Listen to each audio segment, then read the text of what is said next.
Hi guys, my name's Connor. I'm a science fiction, political, and philosophy nerd, a Marine Corps and law enforcement veteran, and today I have a little bit of fun content for you. It's the 4th of July right now. I know that you might be in the future, but it's the 4th of July where I am right now. So we're gonna have a chill day reviewing Lib and Learn, which is, it looks like Econoboy, Hutch, and Josiah from Pondering Politics, bullying Talibot and Wick TV over Talibot's vote for Donald Trump.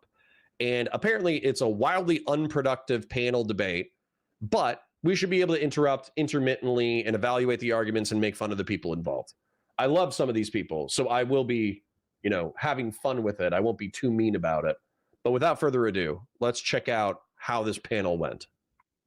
Wing it, man. Listen, some of our best work is done by winging it. That's true. Okay. Almost all of my work is done by winging it. So I'm going to fast forward 5 minutes so they can actually get into it. What do you mean you don't think he's lying? I don't think he's lying because I don't think he fucking knows what's Oh, so you you don't think he's being intentionally deceptive. You just think he's wrong. Yeah, lying. Yeah, Yeah. I think he's genuinely he doesn't give a fuck. Like he just wants a win. I think he just wants the bill to pass because he sees it as a win. But it's just inconceivable that a president wouldn't know. I mean, this is a really top line part of this reconciliation bill. These massive Medicaid cuts. But here's the thing: to be fair, Pete Silver bitch about it. Something about Oh, he's a poker player. Yeah. Yeah. Guys, so sorry, Wick TV / Pondering Politics. I was told that they just bullied Tally so far, and I might, if it's like 20 minutes of political analysis, that's super dry. Was there something, I guess, to Hutch's point, something in particular that the Biden administration did which really rubbed you the wrong way? no, and I was pushed away first from the left, like my left-wing spaces before I let go of the Democrat title. So the starting point for this was the last kind of war clash between Israel and Gaza, which happened in May 2021. And at that point, I was an activist, like not full time. I was working, but I was protesting in most of my free time. So this was like a year out from summer of 2020, and I was still protesting a couple days a week. There was a local BLM chapter, a local Refuse Fascism chapter, Affirm, which is like a radical feminist organization. And basically, suddenly the protest that I was going to started carrying like Zionism is racism signs, and people were personally asking me to condemn various things that were going on in Gaza.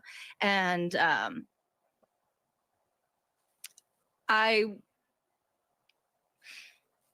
it was the first time that I realized, like, these people that I shared a lot of values with and thought that I was aligned with, that it wasn't mutual. Basically, there was like one litmus test that if I didn't pass, that was really going to be it. And granted, I was in very extreme circles, obviously, if Zionism was already a litmus test 4 years ago. But do you have a personal tie to Israel in any way, or are you just like ideologically in support of them? Yeah, I mean, I have family there, friends there. I spent a little time living there in college. I see. Yeah. Mm. A clearer picture. Oh my God, that froze at the best time for you for a second. Econoboy was. Are you guys seeing what I'm saying? I am. He's glitching there. He's so furious. Like he's glitching. He's phasing in and out of this dimension into the. Froze on him like this for a moment. Yeah, we can hear you, but you like temporarily glitched. Such is your rage. I'm curious though. On that particular issue, like I'll just take everything you say at face value, but how would you tie that to the Democratic Party? Because I think most people would tell you that President Biden was the most openly and ideologically pro-Zionist president in American history by far. And that was what helped contribute to his low approval rating and what would have probably doomed him had he stayed in the race. At least one of the factors is that it seemed like he was committed to giving Netanyahu a hand no matter what. So if that was the deciding factor, why would that play a role? Okay, so that was not the deciding factor. I was just taking you guys back to the very beginning of my ideological journey, and it was a slow one. This took several years. So again, it was only about a year ago I didn't decide even that I was going to vote for Trump until pretty close to the election. I didn't know. I had decided that I wasn't voting for Biden, and then that I wasn't voting for Kamala. And again, we can sort of like get into why not vote for Biden? Like, at what point did you make your mind up that you were definitely not going to vote for President Biden after voting for him in 2020? It's hard to put a. It's hard to put an exact. Give us like the top 5. Like, give us like. Yeah, a little bit of a slow start, but I guess I'll go ahead and hit it. The struggle sessions, by the way, I did a struggle session with Lauren Southern, which was hysterical in retrospect. I really did not intend it to be a struggle session.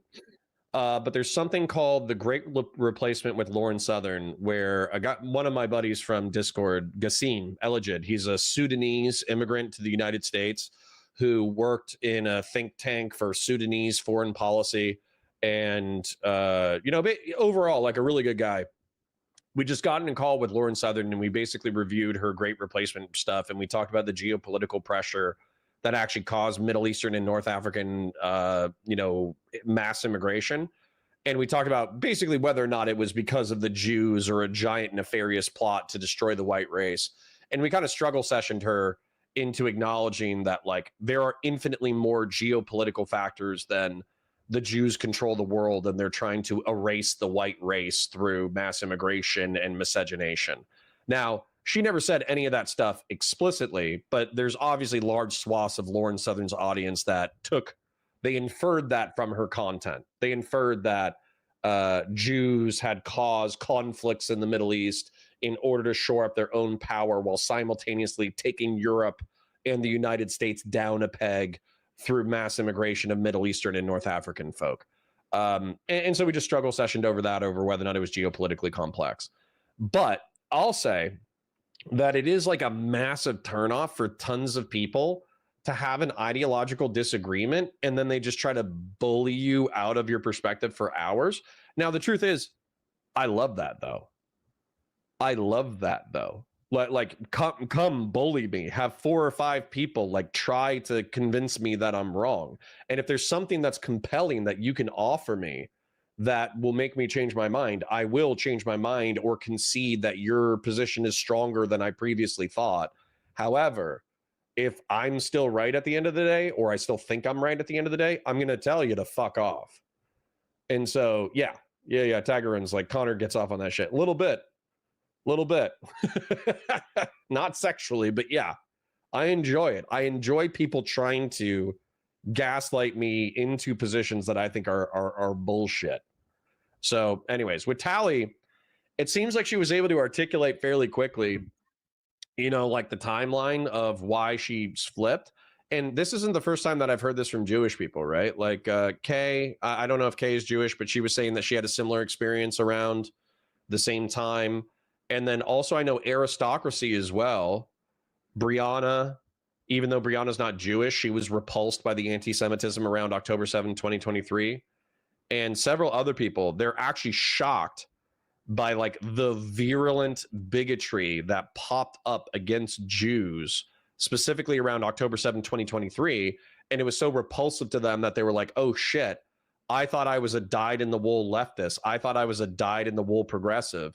And these people are fucking sociopaths who are going to put me up against the wall and fucking shoot me if they had their way. And by the way, no, Biz D, no.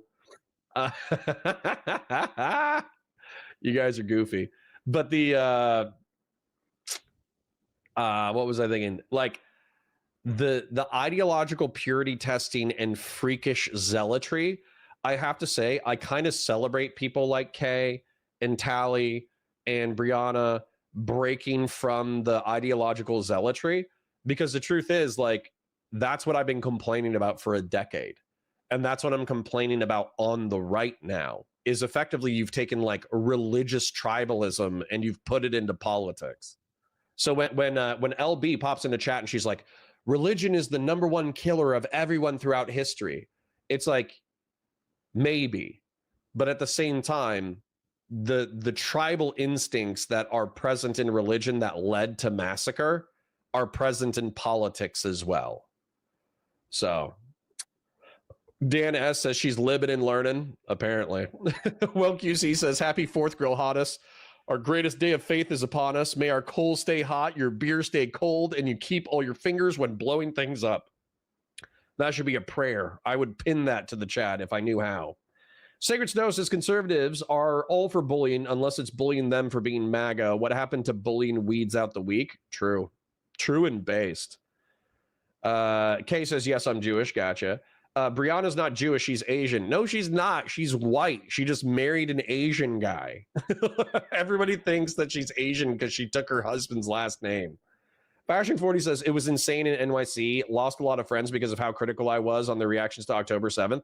Yeah, which, by the way, Fashion 40 and Tally and Kay, you guys are not crazy, okay? I know the internet treats you like you're crazy. I know all your progressive friends treat you like you're crazy, but it's actually okay to watch a jihadist walk into a room filled with men, women, and children, roll a grenade into it, and then blast them all with his AK-47 and go, okay, that's fucked up, and the guy who did that should fucking die.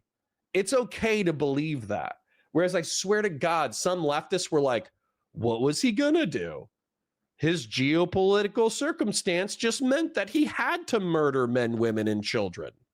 And it's like, fuck that, and fuck you. So, yeah, so if you felt like they were trying to crazy make you around that stuff, just know you're not the crazy one. They are. The concise, like, what are the, if you had to boil it down to like 5 things that really repelled you, what would you say? Sure. So I wasn't repelled necessarily and specifically from the Democratic Party. This is the answer that you guys all like stomped your feet It's from the base. about last time, that you're going to hate the answer, that it was a lot of vibes. And when I say vibes, I mean culture. I mean, like, what I'm seeing amongst people and the health of our society and things of this nature. So I was basically, I went on an ideological journey that sort of started with this sort of Israel stuff and me being a Zionist and being called a racist and all of these things, and realizing what I saw, that there was hypocrisy in the anti-racism sphere on the left. Okay. And true. This took me on a journey of different pillars of things that I sort of held dear. Things, you know, things like sexism, racism. I'm going to go up to 1.1, not because these people speak too slow for me. I'm actually okay with the thing that they speak, but I'm just off of vibes and engaging with content in the past. I think it's going to take them a bit to warm up. Gender stuff, all of these things that I started to tackle and open my mind to.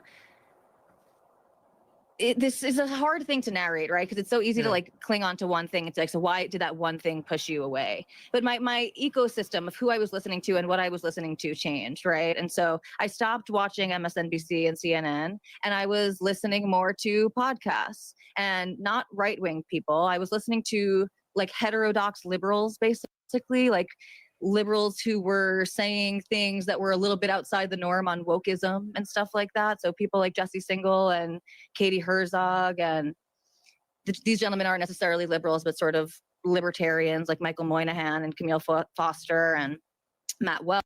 She doesn't seem unintelligent, I'm just going to say. Welch. And Before you go on any further, can we get the chat to just, can we get you guys I'm to not chill even looking. Okay, can we get you guys to just chill the fuck out though? Like, it's fine if you disagree with people, but Jesus fucking Christ. But all right, so go ahead. Well, I have a comment, but go ahead. Yeah. No, yeah, wait, you were gonna say something there, Wick? Well, I'll let her finish and then we'll get into it. The comment will keep. This is a good example of what I feel is a problem. But go ahead. Maybe I'll just try to. I'll try to Yeah. sum it up, and you guys can ask me lots of little questions, because otherwise this narrative could take a really long time. Sure. The one thing that I think Tim Pool gets right, Pool gets right, is that in our modern sort of political ecosphere, what determines whether you are on the left or on the right is what you believe to be true about the world. So if you guys recall in his conversation with Kaya, she was saying like a center liberal, maybe kind of edgy for a left-wing person to say things, and he was like, oh, you're right-wing, you're conservative. And she pushed back vociferously against that, which is I used to push back against that for a long time too, until I realized it's not fair for me to push back because I actually do think different from these people, right? But basically, there's like fundamental things that I believe to be true now that I didn't before, or vice versa. What if things like what are some of those fundamental things? Yeah, is it going to be gender shit? So I feel like I could guess a few. Like, when did you cringe when you heard people say that, you know, you can't be racist against white people? Is that like maybe one of the things? Yes, but again, I can't.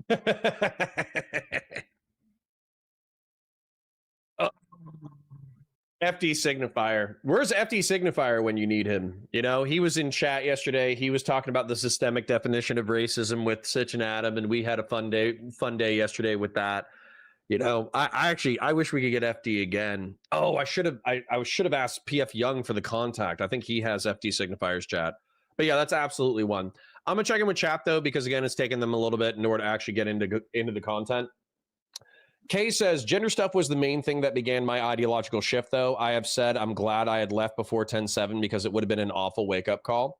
You know what's funny is I think that Lauren might have brought this up before, but that's one of the things that got her to drift away from like liberals and progressives, because like a lot of people in Canada are considered liberals or progressives. I think her dad's a conservative, but she was saying that she actually is happy that all the gender shit didn't exist when she was coming up, because she was like a tomboy to the point that she might have fallen into like the non-binary thing during high school.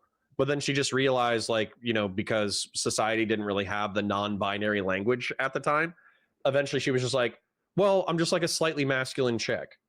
And then she went back to being a slightly masculine chick. And that's like where the gender non-binary stuff, you know, I have at least one non-binary friend.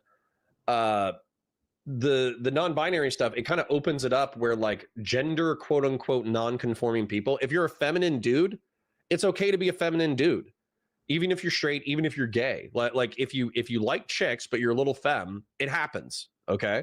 Same thing with being like a masculine woman. If you're a woman but you're kind of a tomboy, you like being in the dirt, you like guns, you like all that shit, who gives a shit? Right? You can still be a woman and be a little masculine. Like, it's not that big of a deal. And so that's kind of like the freedom, I guess, of like liberalism. Whereas some progressive tribes, not all progressive tribes, but some progressive tribes would be like, oh, you don't identify fully with being a woman? Well, maybe you're non-binary. This whole cis hetero patriarchal system was foisted upon you. Maybe you're not even the thing that they think you are categorically. You should read this feminist literature. And it's like, cringe, kill me now. Shaved Dog Butt says, by and far, the primary factor causing conflict, war throughout human history is competition for land and resources. I agree, Shaved Dog Butt, but the tribal groups are the ones that compete for the resources, and the tribalism is what enables us psychologically to kill other human beings. Tigerung says, that makes you like 20% Asian. Just ask the Wu-Tang Clan. If you change your name to something Asian, it makes you 20% Asian. That's based. Boris says they claim they're anti-Zionist, but then anyone making Jewish undergo purity testing with no end theory. It's not anti-Semitism, but in practicality, it ends up being the same thing. Yeah. Well, so as an example with Hassan Piker, there was random Jewish guys wearing the hat.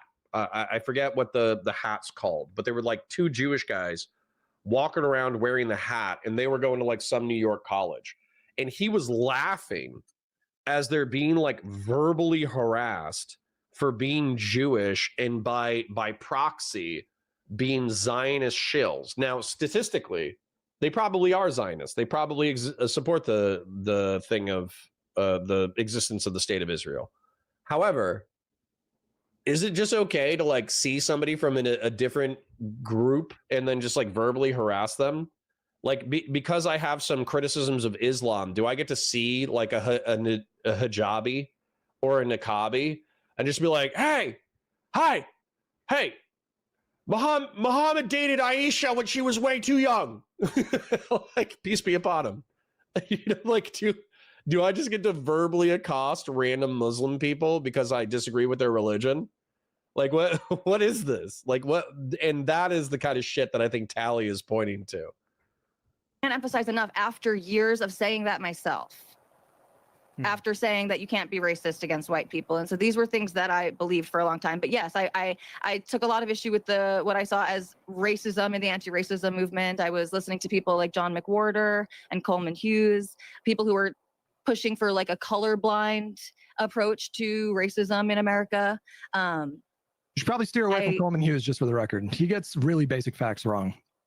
Like he tried to claim that Martin Luther King did not advocate for reparations. And he confidently said that when he was on The View.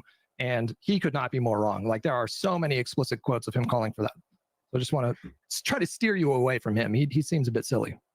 I think he's really thoughtful. I remember that interview. I don't remember him saying that specific thing. If he got that wrong, that is a big thing. But listen, I really appreciate Tim and his crew having me on the show twice, and I'm looking forward to my next appearance.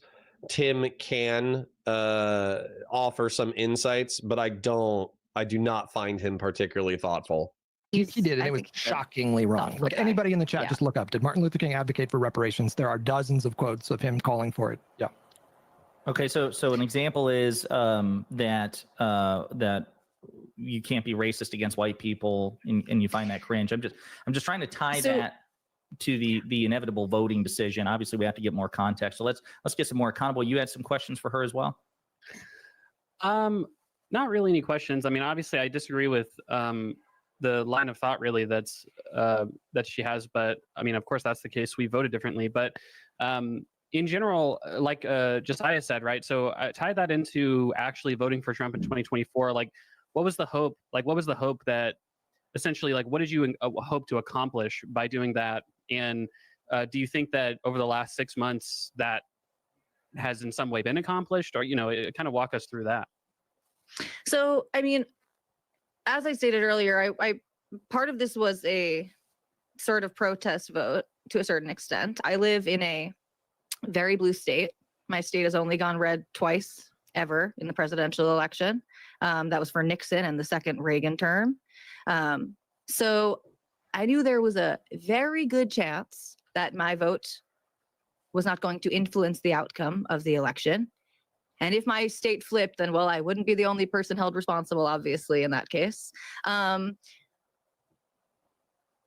I thrilled with what I've seen over the last 6 months? No. I think that if you do a protest vote, I think it actually is more pertinent. What are you protesting, right? So this is kind of where I'm wondering how the conversation is going to flow. Because if my dad voted for like Britney Spears in a couple of elections, because you can write in the presidential candidate, and he hated the presidential candidate so much that he didn't want to participate in the electoral system effectively. So he wrote in like Britney Spears or like Chewbacca a couple of times. So, with a protest vote, you should be able to describe what you're protesting. So if they're asking her for positive policy descriptions from the Trump admin, she might not have anything there. So I hope they're smart enough to recognize that and redirect the content. We did get a couple of super chats from our favorite oiler, Mr. Grassroots. So we need to check in with chat again. We don't need to, but we love chat, so we're going to do it. Grassroots for $20 says the undergirding Jew hate here is and always will be that Hamas did the equivalent of 39/11s by population. And I think what Grassroots is pointing out there is that while 1,200 people died in the October 7, 2023 attacks, the population of Israel, I think, is only like 8 million, whereas the population of the United States is 330 million, and 3,000 people died on 9/11. So if you were to scale it up, it was actually like per capita, obviously pretty fucked up. Grassroots says, hey, she shouted out all my Substacks in one breath. Based. Sacred Snow says, I can understand being repulsed by the left. I can't understand going from left to a Trump supporter. That's the thing is, I think that she's saying I'm not a Trump supporter. I just knew my state was blue and I did a protest vote. Bud123, Connor is going bald. I am glad I'm not the only one, lol. To be honest, my hair is a little thin around the crown. But I'm not going to take products, dude. I'm just going to get old, okay? I'm just going to get old and eventually I'm going to die. If I ever go bald, I'm going to do the Bruce Willis thing where effectively the haircut that you're looking at is what I'm going to have perpetually. But I just like cutting my hair every now and then. QW Gar says, laugh my ass off him having to come in to stop chat. Well, yeah, because chat is probably doing the things that repulse people away from the far left. Razzle Smasher says, Tally is definitely not unintelligent overall, but she did something stupid and awful by voting Trump. No quarter from that on me. Okay. Gen X says, they've been developing nukes since forever, even more so since Trump fucked the nuclear deal. He created a problem and bombed it to solve it. The problem he created is his diplomacy/negotiating failure. Gen X, I'm with you in that regard, but the one talking point that's a part of your comment that frustrates the shit out of me is that Israel and the United States actively did measures in order to prevent Iran from getting a bomb. They assassinated nuclear scientists. They engaged in cyber warfare with Stuxnet in order to destroy their centrifuges. This wasn't something where it's like, oh, they said they were going to have the bomb 30 years ago, and then we sat on our hands, and then nothing happened. No, we actively have been killing nuclear scientists and interrupting their capacity for decades.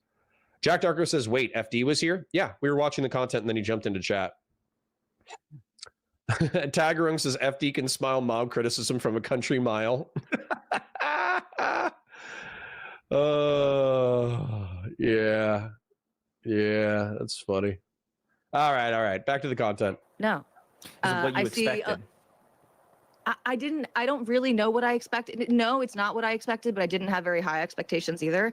What I saw was essentially a coalition of people, some people who shared like some of my views, and what I saw as,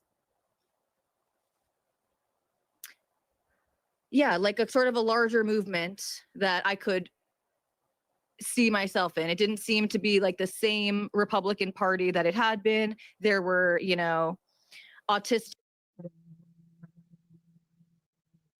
transhumanist, socially liberal people, business people all coalescing around with more traditional conservatives and, evangelicals and things of this nature. And yeah, I mean, for specific examples, I'm curious, did you like RFK Jr. or Tulsi Gabbard? Like, were those people that, they were not? Or Peter Thiel. Bear in mind, Peter Thiel was too depressing by the end of his interview or whatever. But Peter Thiel being like, yeah, I want a techno-futurist, future.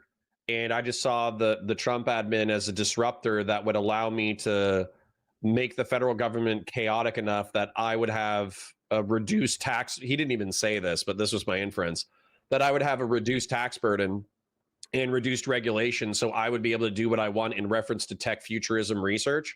Like, that's interesting to me. I'm not saying I support that guy, and I think that he probably has like, what do they call it? Splicers. He probably has splicers in his basement. For those of you who don't know, I have to explain this. We watched Peter Thiel the other day. He's the guy who backed JD Vance, who got into the Trump admin. And he's one of the first tech bros from San Francisco to back the Trump admin for the reasons I just stated. He wanted to disrupt the federal government so he could do what he wanted. Splicers, Batman Beyond. And so I made a joke because he talked about how he wanted like tech futurism, basically, so he could do whatever he wanted to do. And in Batman Beyond, splicers are people who use CRISPR technology in order to give themselves human aspects, or inhuman aspects, like various animal DNA. And so they become like marauding gangs of like cat people and bull people and bat people. And look at this, like this cheetah girl. And so what I was saying jokingly, half jokingly, is that Peter Thiel actually wasn't interested in tech futurism in order to perpetuate the species. He was interested in creating cat girls that he kept in his basement. Took me 5 minutes to explain the joke, but you get it now. Not part of the conventional Republican coalition. They back Trump. They have high-ranking positions in Trump's administration. Are those like kind of like North Stars you look to, that this was a heterodox movement, and so you had more confidence in it? No, and those are figures that people in that sort of heterodox space like. But no, I never really liked Tulsi. There are a lot of people in the heterodox space who seem to have like formed personal relationships with her and say very nice things about her personally, but I never really grew an admiration for her. Same with RFK. I mean, no, I was never a supporter of RFK Jr. I was surprised though, because there were a lot of people who I thought were like reasonable people just in my life or in my online circles and stuff who were supporting him. But no, that. To help us out, because obviously we don't know the people in your personal life. Is there anybody that we might know online or whatever reputationally that like was sympathetic to Trump or supported Trump, and so you would like refer to them like, okay, like this creates a permission structure for me to walk away from the Democrats and vote for Trump, like Dave Smith? Like I'm just trying to get some like contextual markers here to help us navigate this. Yeah, Dave Smith I see as like my polar opposite politically, and polar opposite of. Yeah, Dave Smith represents a movement that I'm concerned about. Not just his movement. There are several movements that I'm concerned about across the right and the left. But no, so honestly, a lot of the sort of influencer people that I follow didn't vote for Trump. So some of them basically, you know, they were also disaffected with the left. And I know some of them did. I know some of them held their nose voting for Kamala. That's how they felt about it, in the same way that I sort of held my nose voting for Trump the person, because he's someone that I mean really detested for a long time. I was also really desensitized to all of the. This feels like a very like woman explanation. No offense to the women in chat, but it's like, I don't know, the vibes were off, and I talked to Stacy and I talked to Sharice, and they were saying that they were actually going to vote for Kamala, but then Sharice cheated on her husband, and I was like, oh, that bitch. Like, come on, man. Nail it down. What happened? The progressives were repulsive about October 7, 2023. That threw you off. There was some weird, gross, anti-white racist bullshit that also threw you off. And then also there was some weird gender shit that also threw you off. And while the Democratic leaders weren't necessarily talking about that in explicit policy, you thought that they were pandering to that base too much. So as a middle finger, which by the way, a lot of Trump supporters actually do this, as a middle finger to the establishment, you voted for Trump. That's what happened. It wasn't a particularly thoughtful choice. But as far as I can say, based off of the past 10 minutes of struggle session, that's what I see. Messaging about Trump. What do you mean by that?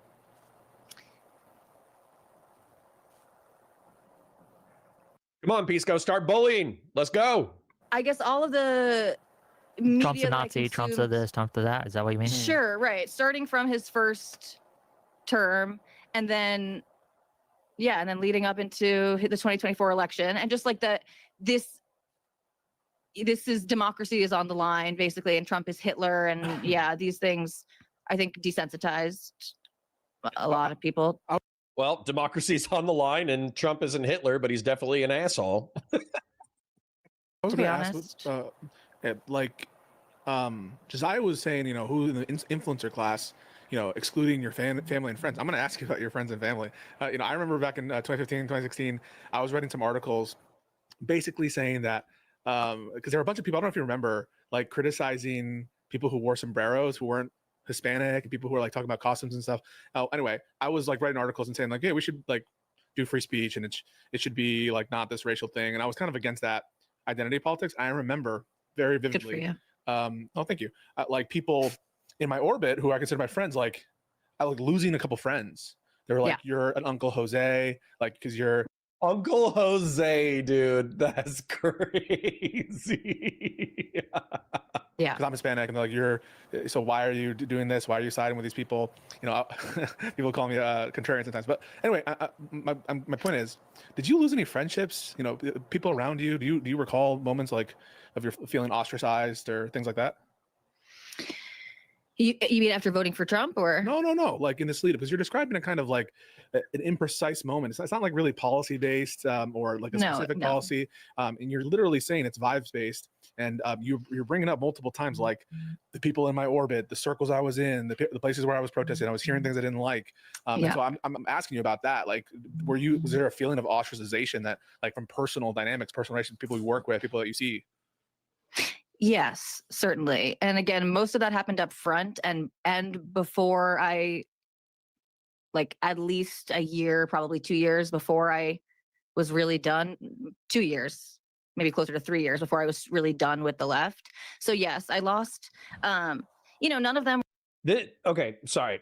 They're kind of circling the same topic, and I want to give them enough opportunity to get into the meat of the topic. However, it's taken them a while to get there.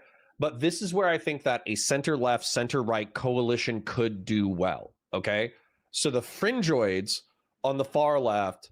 No offense to any socialists or communists in my chat, but decommodification of basic human needs and workers owning the means of production, it's not happening anytime soon unless we literally have a collapsing economy. So just shut the fuck up, right? Focus on basic things like getting people dignified wages, getting people decent benefits, bringing back like labor as a political entity. Focus on things like, I'm trying to think of what else, but like universal access to healthcare, because you know we're about to kick 10 million people off of healthcare. Focus on those pragmatic things, right? The things that help out the working class and the middle class people. That's what I would advocate for those far lefties who would want to be part of this coalition.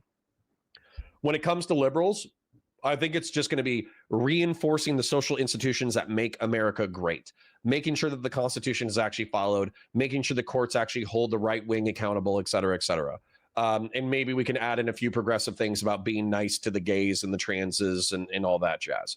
When it comes to the center right and the conservatarians, I actually do think that it's, number one, reinforcing the things that make America great, like those social institutions and the republic that we care about.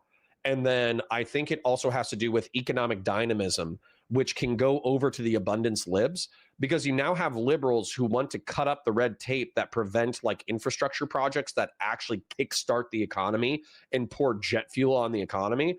And conservatarians, effectively libertarians who still believe in a state, they should be interested in a dynamic, like revivified American economy. And so that's where I think that a focus on, you know, kickstarting and pouring jet fuel on American economics and innovation, securing the things that make America great, and then advocating for the things that allow people to have dignified lives, that should be the coalition. Socialism and communism and pro-terrorist bullshit, that needs to be fucking jettisoned.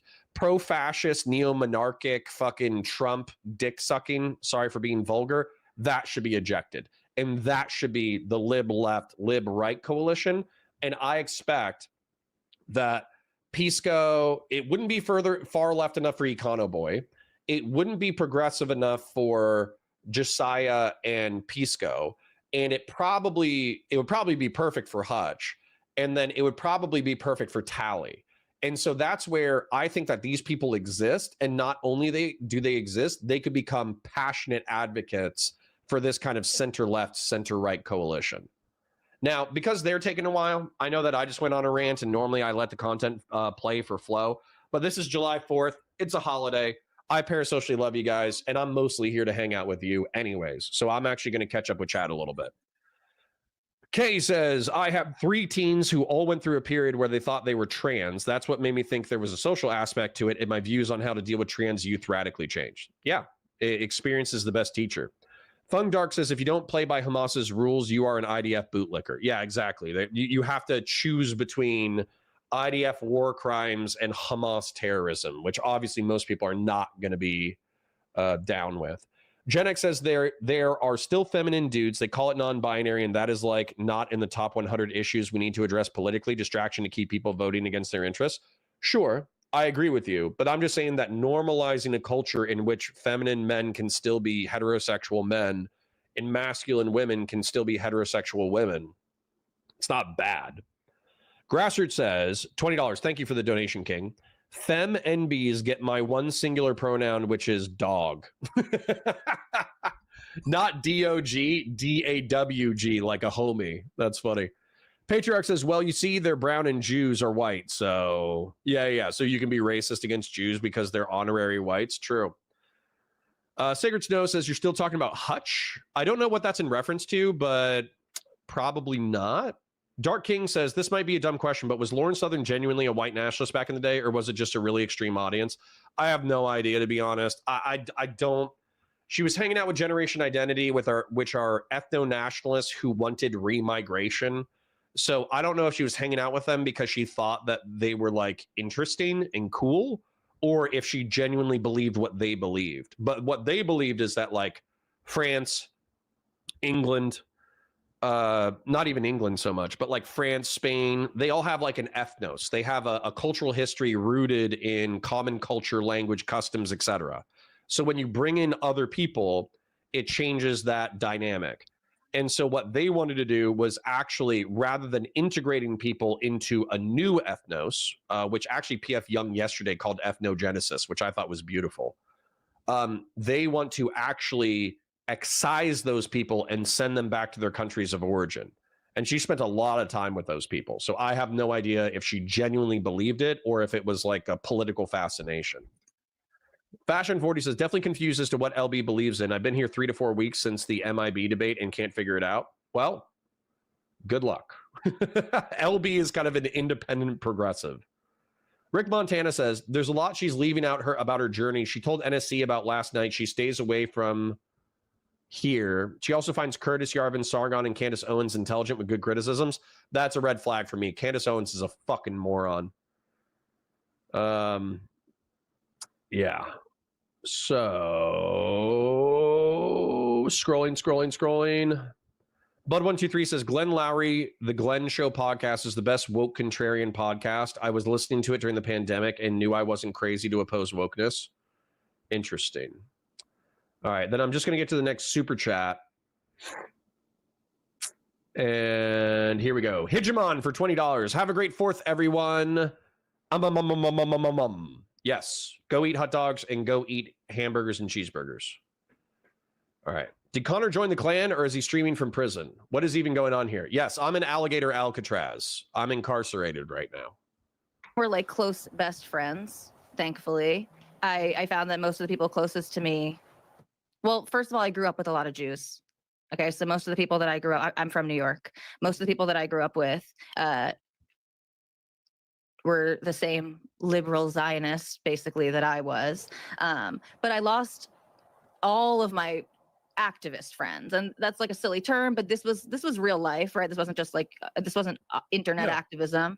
What did you guys fight about? What happened? Like, why'd you have a falling out with them? She was a Zionist.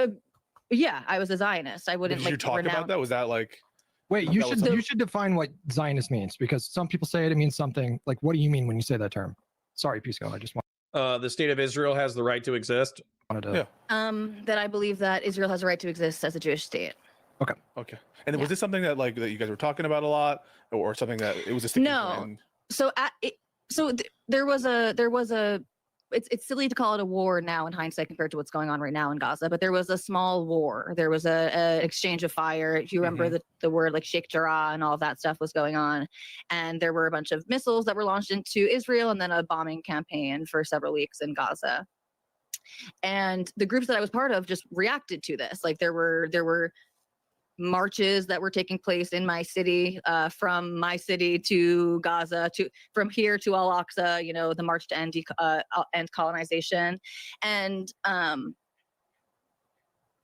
I didn't pretend I wasn't a Zionist. I didn't, and people already knew this. And at this point in time, I already knew that there was an issue with being a Zionist on the left in my progressive circles, but it was something that I mostly ignored. I didn't talk about that much. And I was like, I just felt confident that like this wouldn't be some determining factor, that this wasn't going to end up being some litmus test that suddenly, like if nothing else changes about you, that's it. Yeah. Do you think that I feel like I'm connecting some dots here, but if you're hanging out with activists, that's already a group that is going to skew probably well to the left of the median Democratic voter. Like the median Democratic voter does not want Israel to not exist, but maybe the median activist in your circles absolutely did. Do you think that maybe you started to conflate your activist friends with like the Democratic Party broadly? So I hear you, and like possibly, and I know that's part of Wick's theory, and sure, probably to a certain extent. But I never really I never believed that the Democratic Party, so for example, there are always Jews who have felt that the Democratic Party, right-wing conservative Jews, whatever, who have felt that the Democratic Party is bad for Israel for decades, right? They're called neocons. Lol. I always thought that was complete nonsense. I still think that's mostly nonsense. And by the way, I'm not a Jew. It would be simultaneously convenient and inconvenient to be Jewish, where I could be like, oh, I'm Jewish, I have oppression points.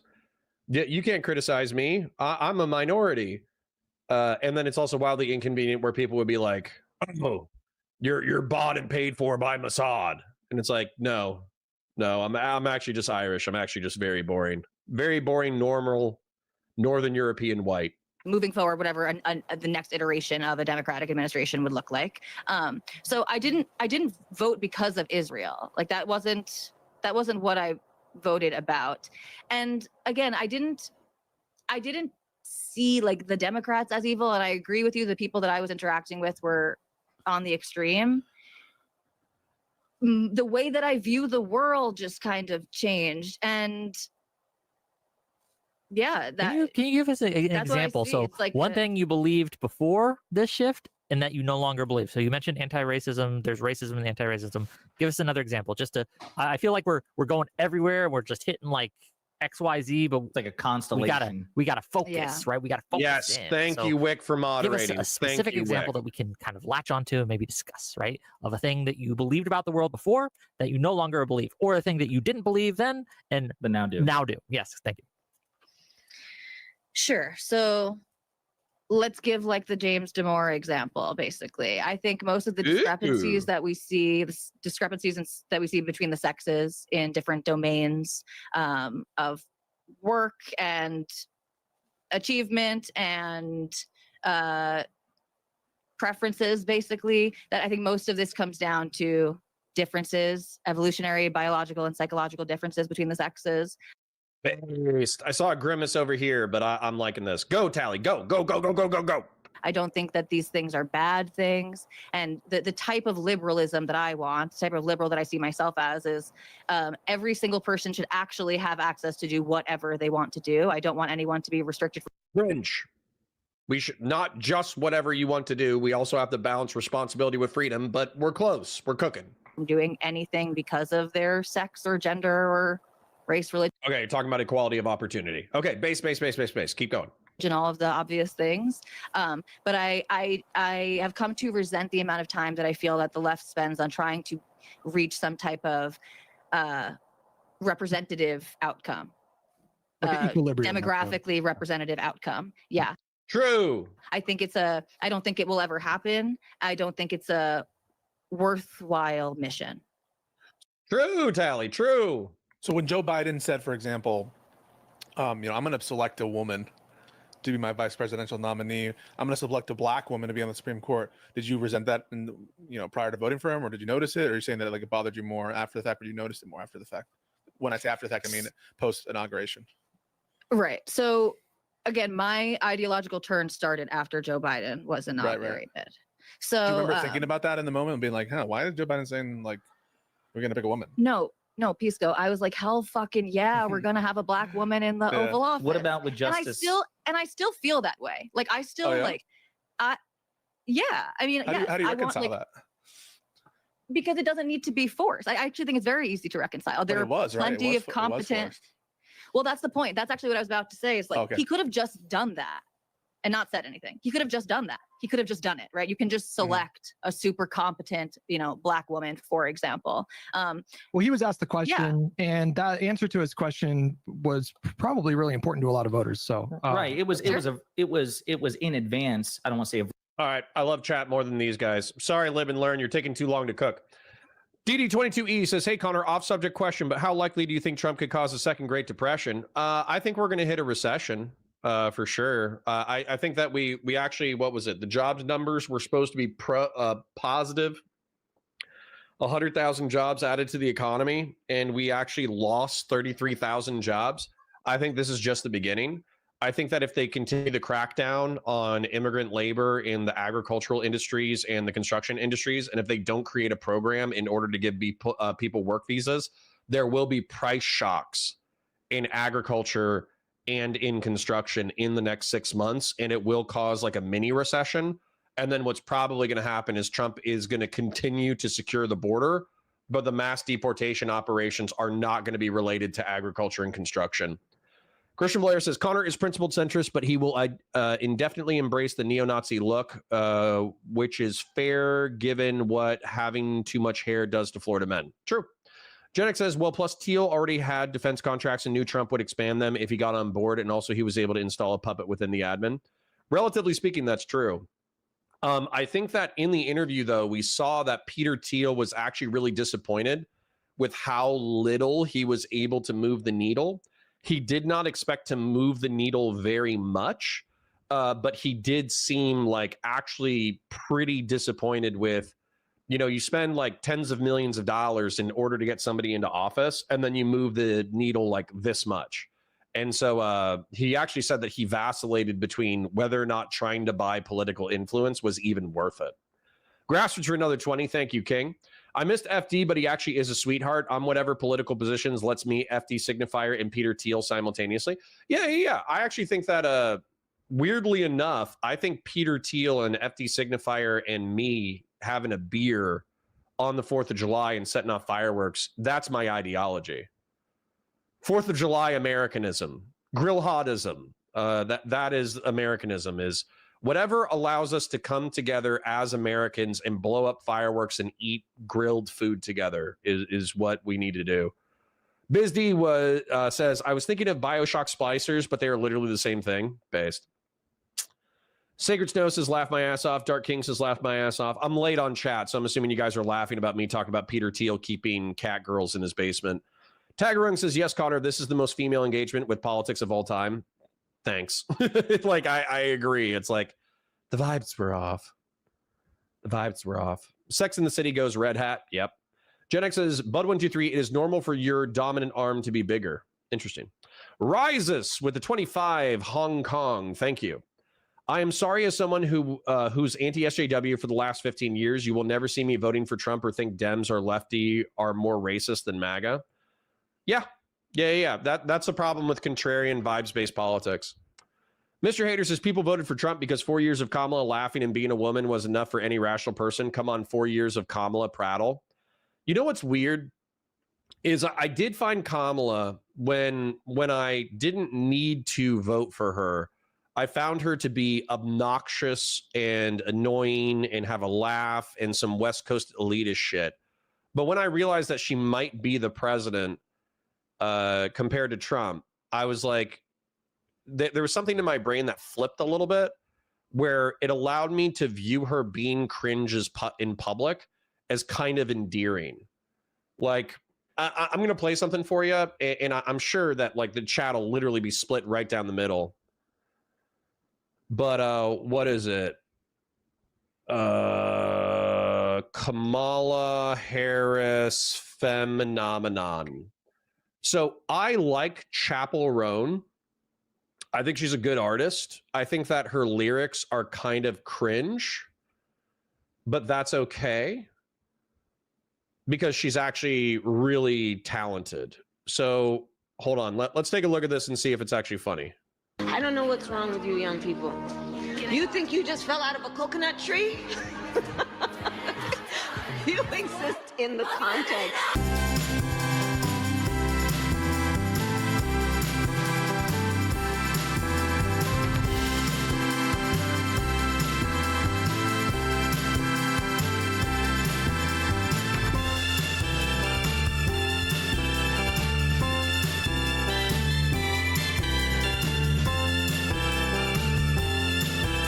I don't know. So also, I think there was a part of me, it wasn't enough, right? That whole brat phenomenon, hear me growl, whatever thing, it was nowhere near enough. But I'll tell you, there was also a part of me that was really hoping that Kamala Harris would win so Hillary Clinton would commit suicide. I think that would have been fucking hysterical if Kamala Harris won the presidency as the first fucking female president, and then you found Hillary Clinton in her fucking New York penthouse OD'd on fucking Percocets the next day. That would have been hysterical to me. Mega Zero says, sounds like what Razor Fist used to call Angry Joe. I think it was pissed off Jorge. Nice. All right, a couple more, then I'll get back into it. Gen X's 4 years of Kamala would not cause the clusterfuck economic, civil, constitutional crises we're in, and the nonsense tariff shit and the world thinking we're a joke would have been boring. Yes. Unironically, 4 years of a boring Kamala presidency would have been preferable to the bullshit that we have going on. The Wick rage is coming, Connor. Good. Good. Kiro says, spoiler alert, all the shit she is saying is entirely unimportant to her, and she literally only voted on Israel. Gotcha. All right, back to the content. Virtue signal, but a signal of some sort to try to rally, various groups and demographics to come out and vote for him. But to your point, right, there's not a strict hierarchy in terms of like anybody who's ever hired, especially for a mass position where you have dozens of applicants, or in the case of a Supreme Court justice or vice president, hundreds of potential candidates.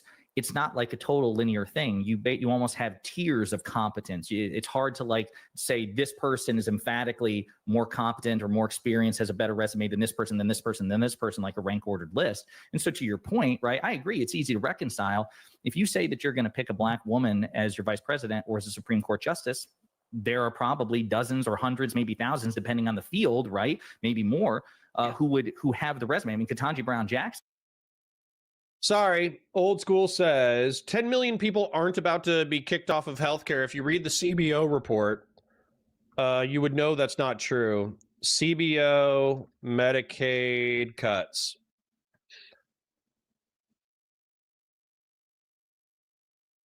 Dude, you're interrupting the stream for me to do this? Okay. The Senate passed their version of the reconciliation bill on July 1st, which differs from the version that passed the House on May 22. The Congressional Budget Office's latest cost estimate, which corresponds to the Senate Budget Committee's version of the bill, shows that the bill would reduce federal Medicaid spending by $1 trillion and increase the number of uninsured people by 12 million. Cool. First paragraph. Reduce spending by $1 trillion by reducing the number of, by increasing the number of uninsured people by 12 million. Send me a link, old school.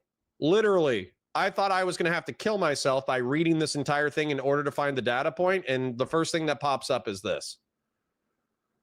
So, $1 trillion in Medicaid cuts. Oh, sorry, you thought that by cutting $1 trillion in services, they were actually going to increase the amount of people on Medicaid? That's an interesting proposition. I would like to see you back it up. Has the best resume in terms of like her work experience than any of the Supreme Court justices, from Alito to Thomas to Amy Coney Barrett, certainly superior to any of the Trump nominees. And she also happens to be a black female. So I agree, it's easy to reconcile. But I guess Piso was curious, like, I think the crux of his question was, okay, well, if you were concerned about this emphasis on equity, how did that manifest in the Democratic Party's policies such that you were driven away from voting for them and voting for the Republicans? Where previously you voted for them, right? So like the heyday of this kind of, it feels like the high watermark. But I was this bought ideology into was, that. Right. Because my idea, I've had a sincere ideological shift.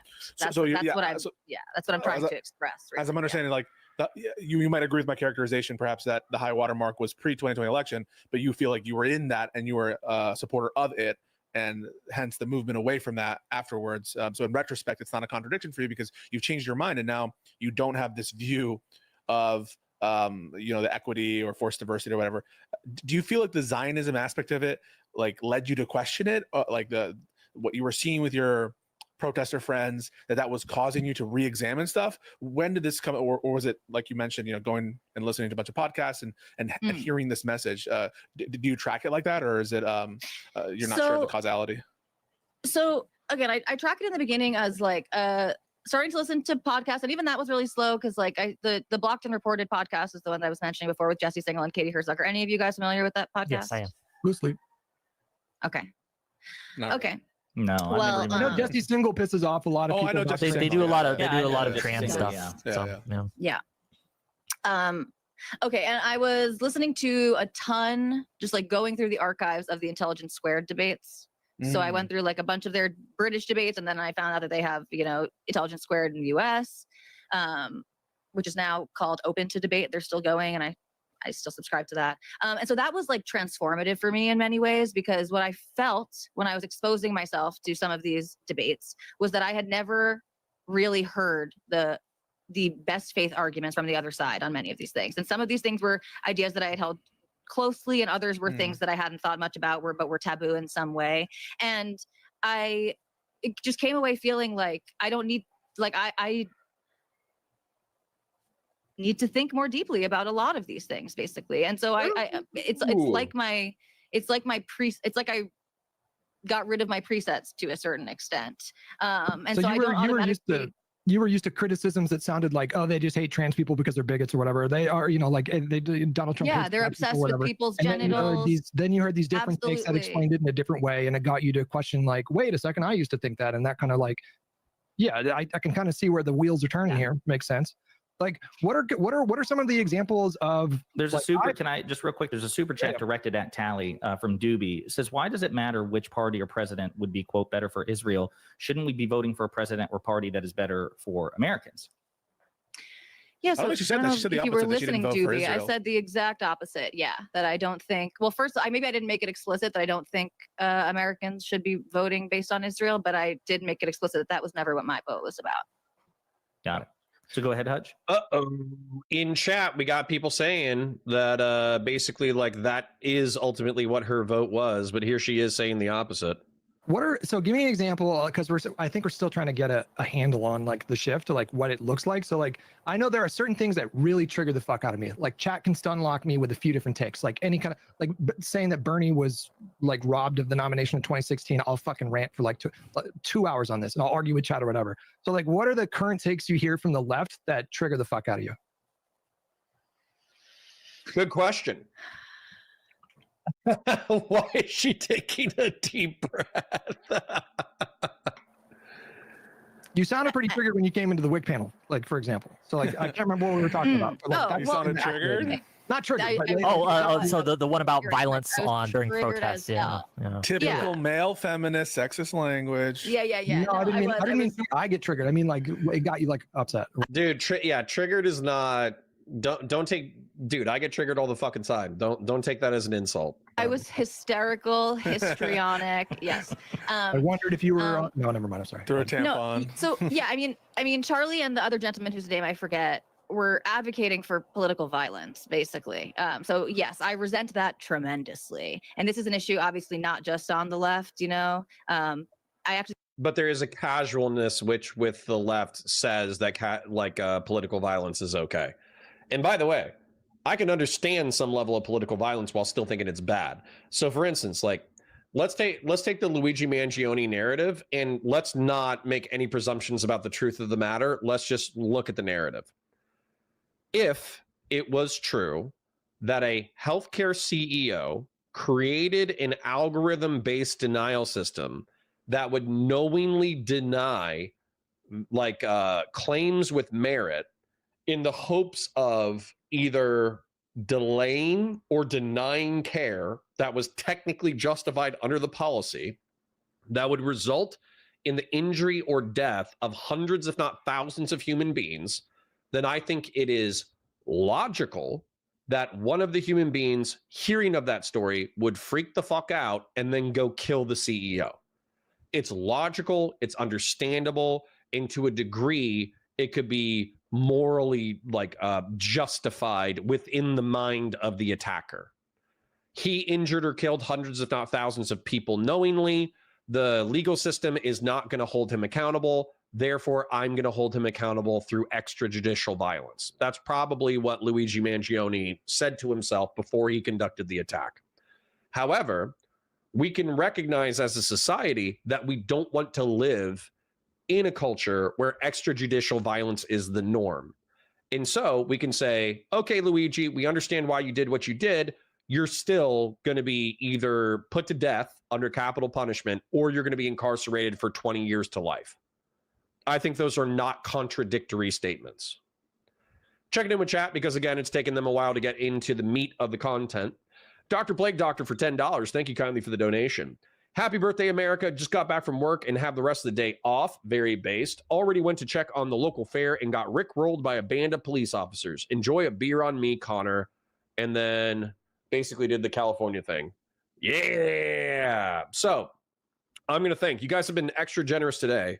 Thank you, Dr. Plague Doctor. Thank you, Rises. And thank you, Grassroots. And thank you, Hegemon for being so generous today. Honestly, we're just kind of having a chilled stream today. So the fact that you guys have been so kind financially is greatly appreciated. Reading a few more before we get back into it. Boris says, it's never too late to become a Jew. You just have to learn like 200 plus commandments and undergo multiple exams. You know what? I think I'm just going to stay a deist because I'm very lazy. So you don't try? What kind of milquetoast attitude is that? I don't know what you're talking about. Trying to become a Jew? West Coast Girl says, I can't even watch. Lol, this is so disorienting. He needs just a leather vest and 3 felony convictions to complete the look. What, for me? You want me to be a Floridian biker? Sure. Crawling Chaos says, I don't know Wick TV. Is that a centrist podcast? He's kind of liberal. That's Wick down here. He's kind of like liberal. He's progressive on a few issues, but he also reserves the right to fight with lefties whenever they go too far. So I would say he's kind of center left. LB says, no, Connor, not white American Gestapo walk the streets. I don't know what that's in reference to. Don't know what that's in reference to. 4 years of competence or fascism? Yeah, that's actually why. I would have preferred 4 years of competence.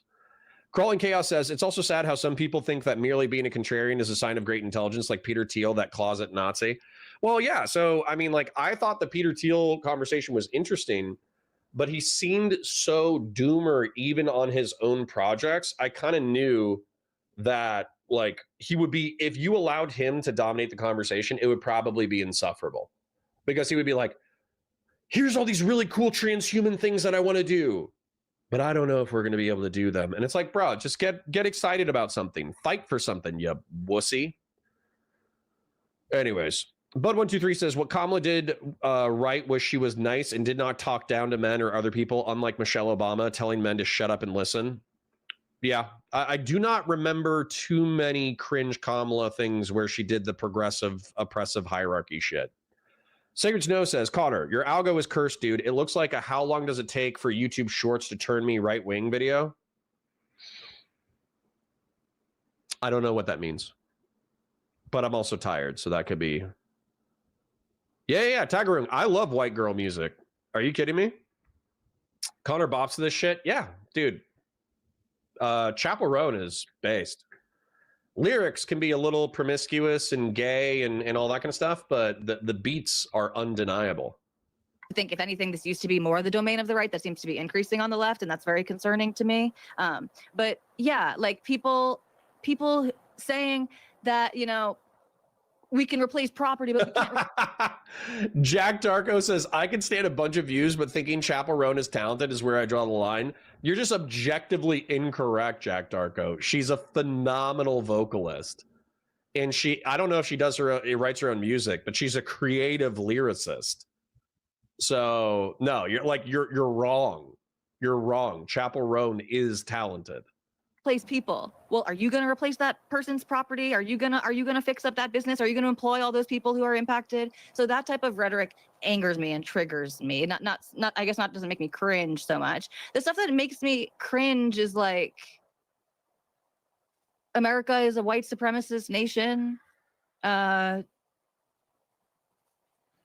mean, I don't. So let's just. I feel like we're kind of none of this. I think one of the issues I have and we've heard this.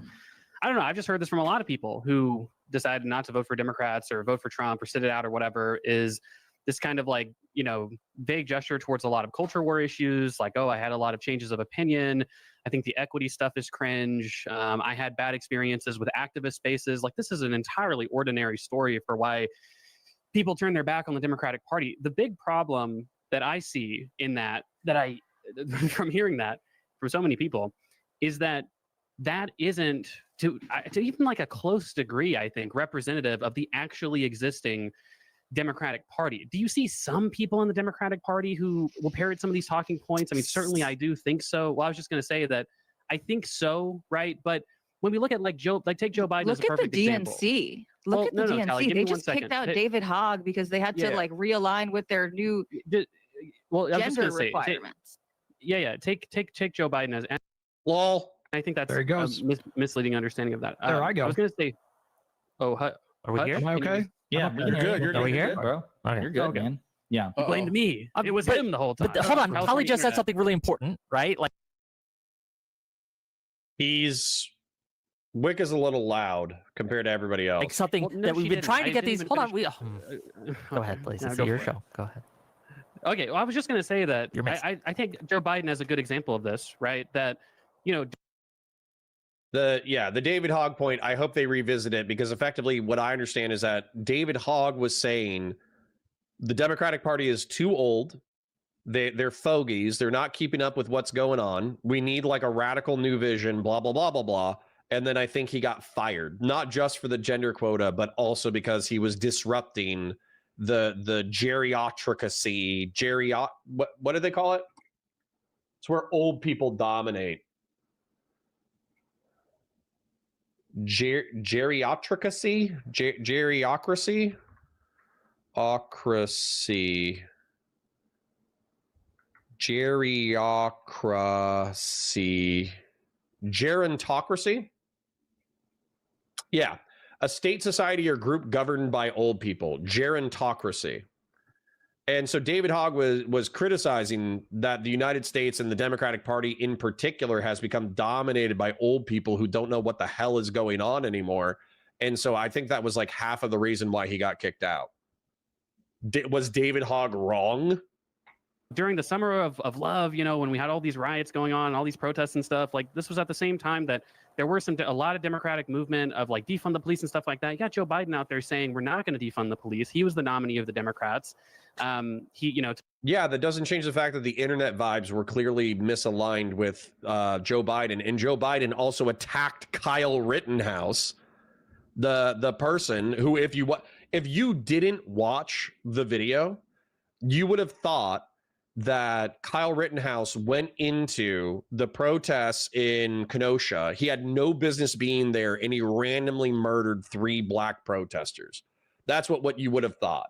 Instead, what happened was he was a vigilante, which, by the way, like people associate like some kind of moral indictment with the term vigilante, but it's actually not a moral indictment.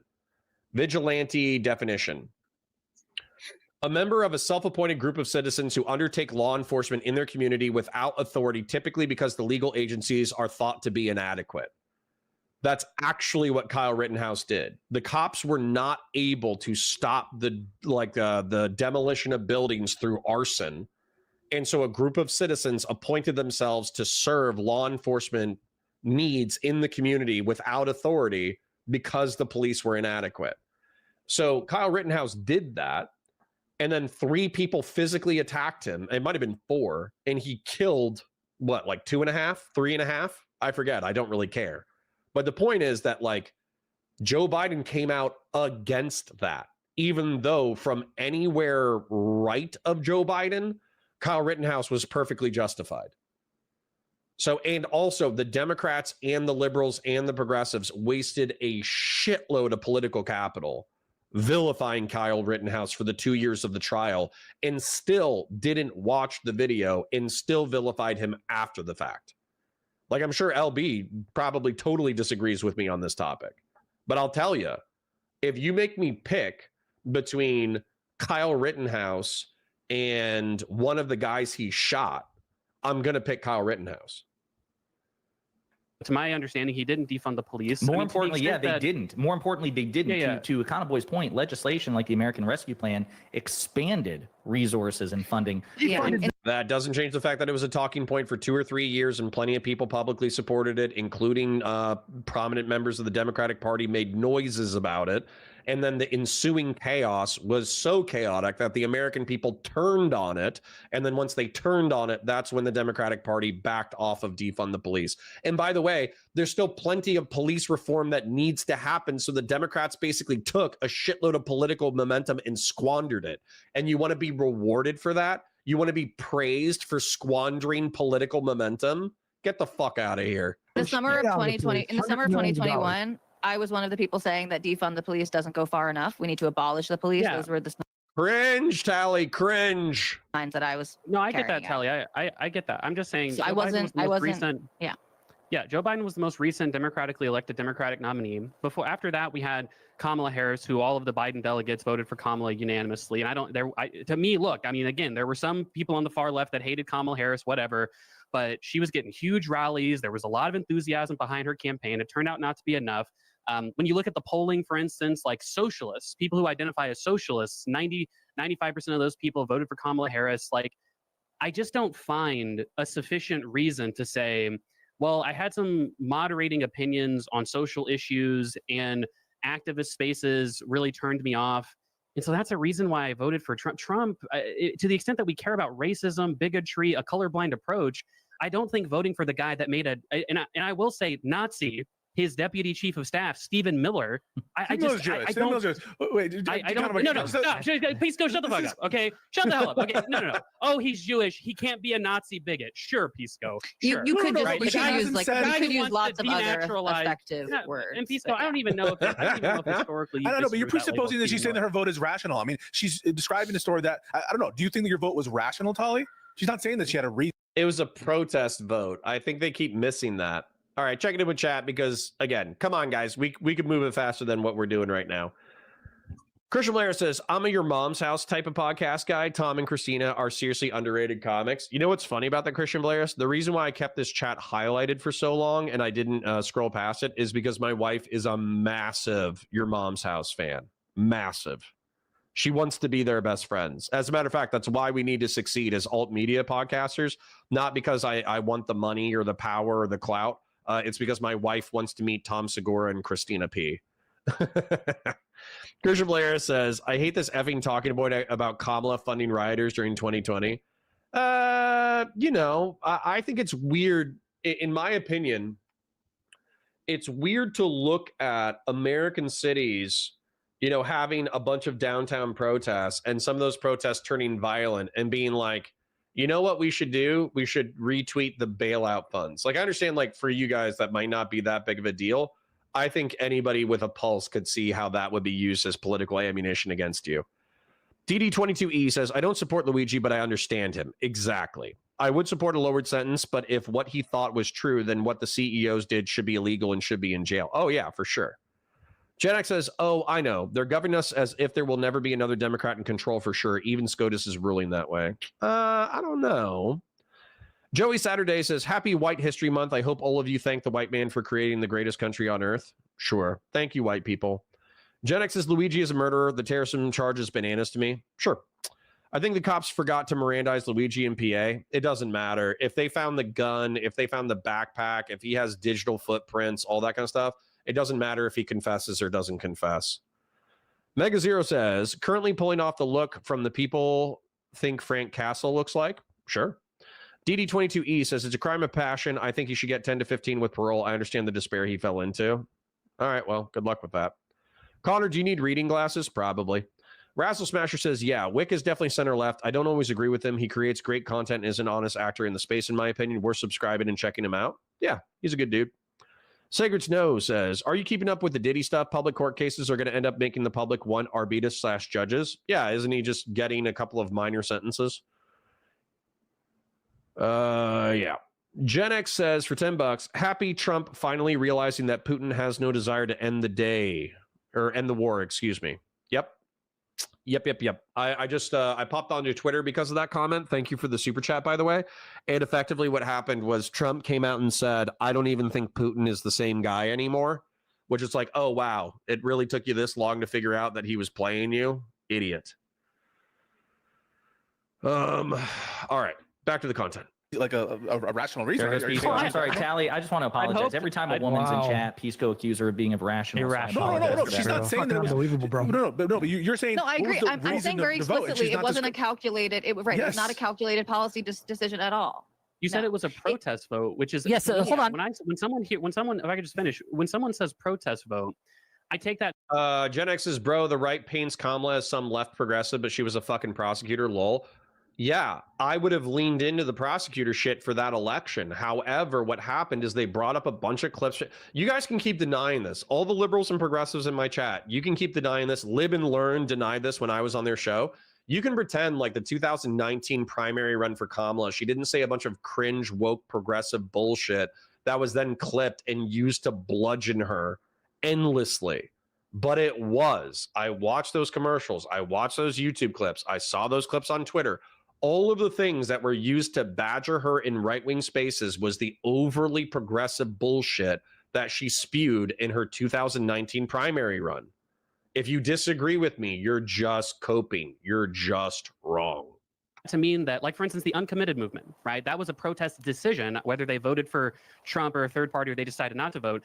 They said the logic that I'm employing is by withholding my vote from the Democratic Party, I'm hoping to push them further towards a certain direction, right? And that's, to me, a rational decision. That's not what protest vote is. You're not talking to That's her. not what. That's not what protest vote means. But also, I'm using, Hold on. I'm using that as an to be fair, example. that was that was in a non-organized way, right? As in, I wasn't part of a movement or going green or something like this. That was essentially my rationale. Was like, I want the Democrats to have a really big wake-up call. You know, She wanted if them this to goes lose. the way that I think it's going, and I Because thought she he didn't was like them. gonna. I thought he was gonna win, and that was. I had never been right about an election outcome that Trump had run in before. So I thought he was going to win. And I was just like, this does happen. I want a message to land on the Democrats that. What did you hope the something Democrats would is learn wrong. from this? How do you think that they should change? Because this is sending me. Maybe, I don't know, maybe becoming a center left, center right coalition of people who think the right is going too far.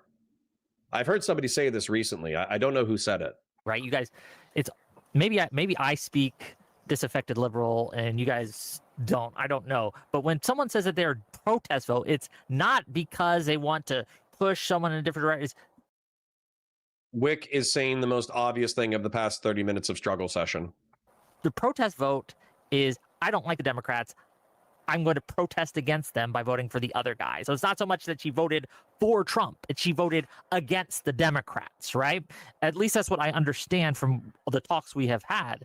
So my question, though, for you, Tali, is what do you hope that the Democrats will learn from this? How do you want them to change? Because you've talked to me before about you're a winnable voter. Yes. And let's just get to the brass tacks of this, right? Instead of circling around it, what would the Democrats Yes. I'm going to grab water. I'll be back in 30 seconds. need to do? What policy positions or vibes or the way they treat others, the culture around it, what needs to change to get you to come back to the Democratic Party? Well, again, not to burst your bubble, but what I said at the top of the show is something that I have been thinking about lately. Is like, I don't So if know. there's nothing you can do, that if there's nothing we can do, that's an answer, right? And you can say that answer, right? That's It's not that there's nothing fine. the Democratic Party could do. Basically, essentially, so because I don't feel really motivated by either party, you know, I'm disaffected, disillusioned to a certain extent. I don't feel like all that much changes materially in my life between these administrations, which was something that comforted me throughout the Trump years, that we have a big bureaucracy basically, and fortunately and unfortunately administrations kind of yo-yo back and forth, and so I mean, I could vote. I see myself voting for the left. The first thing that I see myself voting for the left, the reason motivating that would be the concern that I have about the fringes on the right. Okay, so basically. you like now that I'm basically, spending whichever more side is time worse, in you'll vote right-wing- against them. Is that kind of your motivation? Whatever side you feel Yes, because as I'm not worse, highly motivated whatever you mean by toward either worse side. is the side That's how I voted. I chose the lesser of two evils. you'll vote against. And rather than voting for something, you're voting against something. I think this happens a lot, right? So you're not the first person I've heard that says something like this, right? You're not the first person I've talked to that says, well, I don't really care about Trump or anything, but the Democrats can't win because X, Y, or Z, right? Or the Democrats were mean to me, so X, Y, and Z, I'm going to vote against them. Dude, even people in my chat and people on my Twitter were like, I'm voting against the Democrats just for guns because that's the only thing that they care about. So I'm going to stay home and things like that. So I guess, like, what are you voted? You're saying these fringe and extremes, right? What do you mean? It's kind of loud. On the right. Yep. All right. West Coast Girl says, no, I didn't want you to become a biker. Tuned in to watch a chill centrist, but now maybe you're about to just ask questions about the Holocaust. Listen, I'm the same dude. It's just aesthetics. Don't worry about it too much. Sacred Snow says he also froze funding again. Yeah, I know. For Ukraine. Yeah. Cicero says Hot to Go is a banger. It is. Hot to Go is a banger. My Kink is Karma is good. There's another, like, there's like a country song that I like. I forget her country song, but it's something about, like, I can't even say it. It's so vulgar. She says it in a cute way, but it's a very vulgar conception. Basically, if a chick hooks up with a dude and doesn't have a good time, then Chapel Roan is willing to show her a good time. Dickie Boy says, if a progressive Jew votes for Trump because they were worried Dems would only send 50 billion and not 100 billion in weapons, they actually have dual loyalty and anti-Semites are right. Jesus Christ, Dickie Boy. From the fucking top ropes with the anti-Israel statement. Holy shit. So hold on. So if I was I am Irish American. Let's say that there was like a purge of Catholics happening in Northern Ireland where the British SAS were just walking in and mowing down Irish civilians. And then I voted against, like, the Republican Party says, oh yeah, we're going to send a shitload of weapons to we're going to send a shitload of fucking weapons to them. Fuck them, lol. And then the to the British, basically, or actually to the Irish for this analogy. We're actually going to send a shitload of weapons to the Irish because, fuck the Brits or whatever. And then the other party said, no, we're not, we're actually going to temper the Irish. We think it's the Irish's fault. Like, who do you think I, as an Irish American, am going to vote for? Right? Like, just because you have sympathy for the people of your, like, ethnic heritage doesn't mean that, like, you're loyal to them. I'm not loyal to Ireland before America, but I could sympathize with my co-ethnics and not want them to be slaughtered. So I don't know. I think I probably butchered the analogy, but I think you went too far with it. DD22E says, are they going to resume support for Ukraine? Let's go. I haven't heard that. Bo Dickerson says, Hogg was fired because he started fundraising to primary establishment Dems. Yup. LB says, no love for the DNC, but it's not about David being a guy. It's about establishment change and the Corpo Dems. Yep. Sacred Snow says he keeps talking to Zelensky and it seems good. Then it falls through once Trump gets his reset code word. Yep. Common Cure says old men are the future. True. Rick Montana says, not to mention Hogg was clear he'd only target safe blue districts for primaries. Yep. Apollo Sight says Hogg wasn't wrong, but he does suck. Maybe still a mistake to oust him like that because he's just going to promote the far left. Yep. Cicero says tactically not smart for him to basically come out and say he was going to try to oppose a bunch of sitting Dems, even if that was a good idea. Sure, he should have been more sneaky, but he's a young guy. Diggy Boy says, sadly, Live Leak is gone, so if another Rittenhouse situation happens, no one will be able to find the real footage other than stumbling onto clips on Twitter. I was able to find it pretty easily. Afro Jew says, to be fair, David Hogg would have taken the DNC to exactly the wrong direction. He's quintessential woke lib, not one to moderate on anti-gun. Let me work on it. Let me work on the Democrats. I'll get them to love guns eventually. West Coast Girl says they definitely defunded the police in the Bay Area. It got so terrible, everyone screamed to get it back. Yeah. Even if it didn't result in policy change, there was still obviously a cultural change in reference to law enforcement. Anyways. What do you mean? Be specific, please. Sure. So thank you, Wick, for trying to get us specific.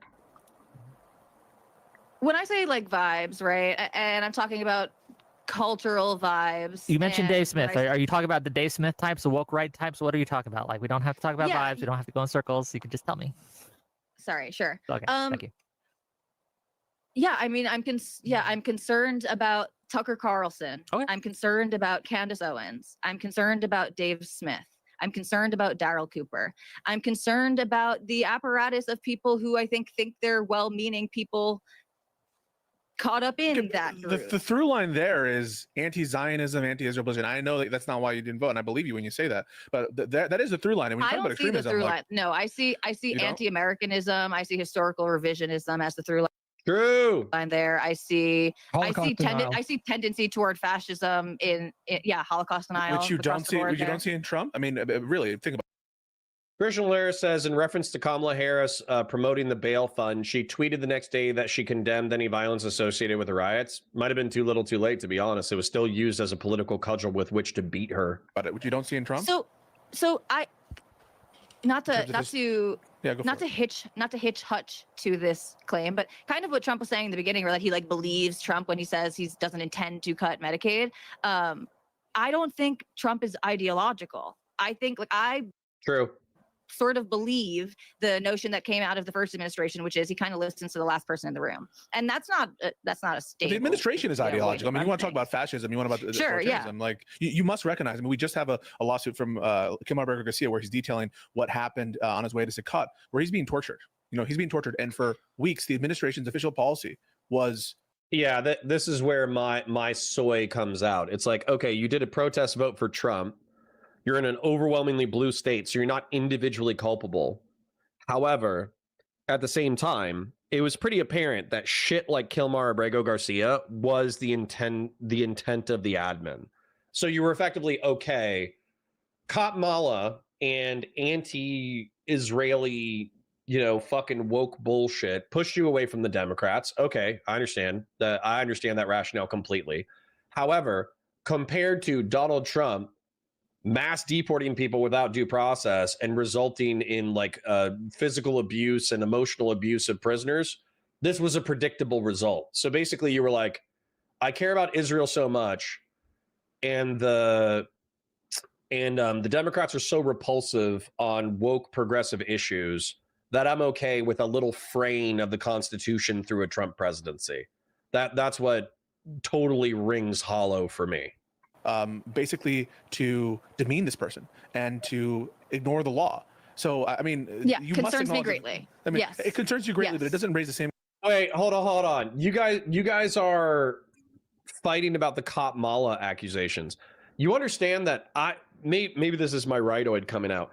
I don't give two shits about the truant thing. I think you guys, sorry, I'm gonna go full screen real quick because again, these guys are taking forever to get where they need to go. And by the way, I'm gonna show off the guns.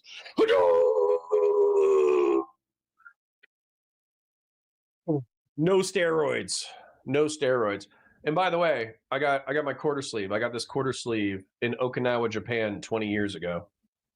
I got this tattoo in 2007. Hi-yah! It's a dragon holding a skull with a halo of bullets. Because I was so hardcore when I was a young man.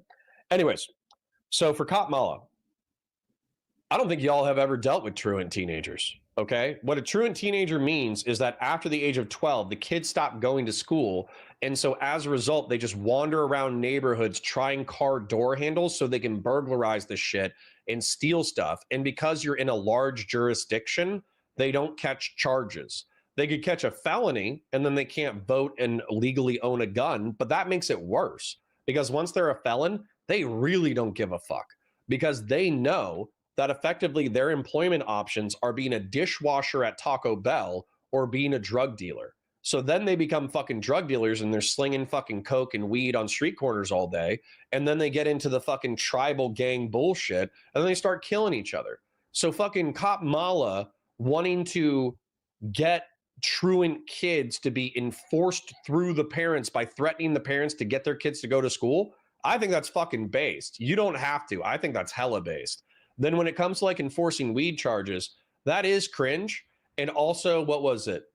The governor didn't want people who were eligible for early release to be released early because they wanted labor for firefighting. I don't give a fuck. You think I give a fuck? You violated a criminal code, you got sentenced to a certain term, and you can and may need to serve the full term. What? It's all you guys. Like I got accused of being a hug-a-thug, where instead of like being rude to gangbangers, you would actually be nice to them and try to be kind to them. I got accused of being a hug-a-thug cop, but that's just because I was nice. But I would still arrest people just the same. I was just nice while I was arresting them. You guys just, you're like, oh, true. She arrested or she threatened to arrest parents of truant kids. Based? That might have been one of the best things she ever did. All right. I'm going to read a few more chats because, again, it's taking them forever to get into the heart of the issue. Gen X says, yes, she let off people with pot possession charges. Not great, lol. No, I think the opposite is what she was accused of. She kept people who were convicted of marijuana convictions in jail or prison unnecessarily so that California would have labor for the firefighters. Cicero says center left, center right would dominate American politics forever. Hopefully. That's probably why they don't want us to do it. Hoach says Trump may have changed his tune on Putin, but he's still doing him a favor by yanking back military aid scheduled for Ukraine. Yeah, absolutely. LB says we have been center whatever the fuck for 60 years. What the fuck, Connor? How's that working out for the country? Great. You have the world's most powerful economy, the world's most powerful military. You have access to unlimited international commercial goods. You defeated the Soviet Union. You're kicking the shit out of Islamist jihadism. It's been fucking great. What the fuck are you talking about? I love how people just live in like the most powerful, rich time in history, and they're like, the sky is falling. And it's like, you have no appreciation for history. Tagarung says, establish the greatest empire the world has ever seen. Thank you, Tagarung. It's July 4th, by the way, so you should be more patriotic. Sigurd Snow says, Kamala's record as a DA was genuinely not great, but she was stuck between a rock and a hard place. I disagree heavily with some of the DA decisions, but understand why she made them. Yeah, I don't care. All the stuff she gets criticized for, I'm like, based? Play the Frogan soundbite. Based? Rob says, normative good is what you should do. All things considered, the lesser of evils, all considered is the good. True. Fashion 40 says, way too many single issue voters. We need more people that are actually caring about what's going on. Yeah, but that's democracy for you. That's why I don't like direct democracy. Lots of people are very stupid. Sigurd Snow says she disavowed the spokesman after that, but the DA didn't change the decision to keep low-level offenders locked up. Whatever. If you get sent, dude, maybe it's just because I did the military. So in the military, in the Marine Corps, I signed up for a 4-year contract. I knew the Marine Corps was going to have me for a minimum of 4 years. Then you're on inactive reserve for 4 years. And what inactive reserves mean is that they can call you up if they feel like it. So for effectively 8 years, I was the government's bitch voluntarily. And I knew people who got called back on inactive reserve and they fucking sucked. And they were complaining the entire time. And I was like, you're a fucking pussy. You signed the contract. Shut the fuck up. Do your job. The song you're talking about is The Giver, says Kuro. Yeah. That's a good one. That's a good one. Kay says only Geopol matters when Israel, no other countries. I don't know who you're talking to. I love Geopol. All right. Anyways, back to the content. Sorry for my rant. I think you guys are too weak. You're weak on crime. You want to hug all of the thugs, and they should get hugs. They should also get a swift boot in the ass as well. Same kind of fascism concerns that, like, I don't know, Dave Smith. I mean, Dave Smith strikes you as more of a fascist than what I just described. Tucker Carlson, Daryl Cooper. So Wick points out Dave Smith. Yep. Then Dave Smith again is like is that center. He's like the middle of the horseshoe that kind of brings together the left wing people who kind of fall into that space and the right wing people who fall into that space. He's somewhat of a separate case here. Among these various different things that you're thinking, who you say represent the fringes of the Republican Party. By the way, I agree with you, actually. I think that they are the fringe in the sense that they are not the represent. And we've talked about this too. And I think if we talk about with Counterpoints and Josiah, that the majority of the party probably isn't represented by the Tuckers of the world. But you mentioned them. The through lines of the speakers that you mentioned of the extremes are like fascism and like historical revisionism.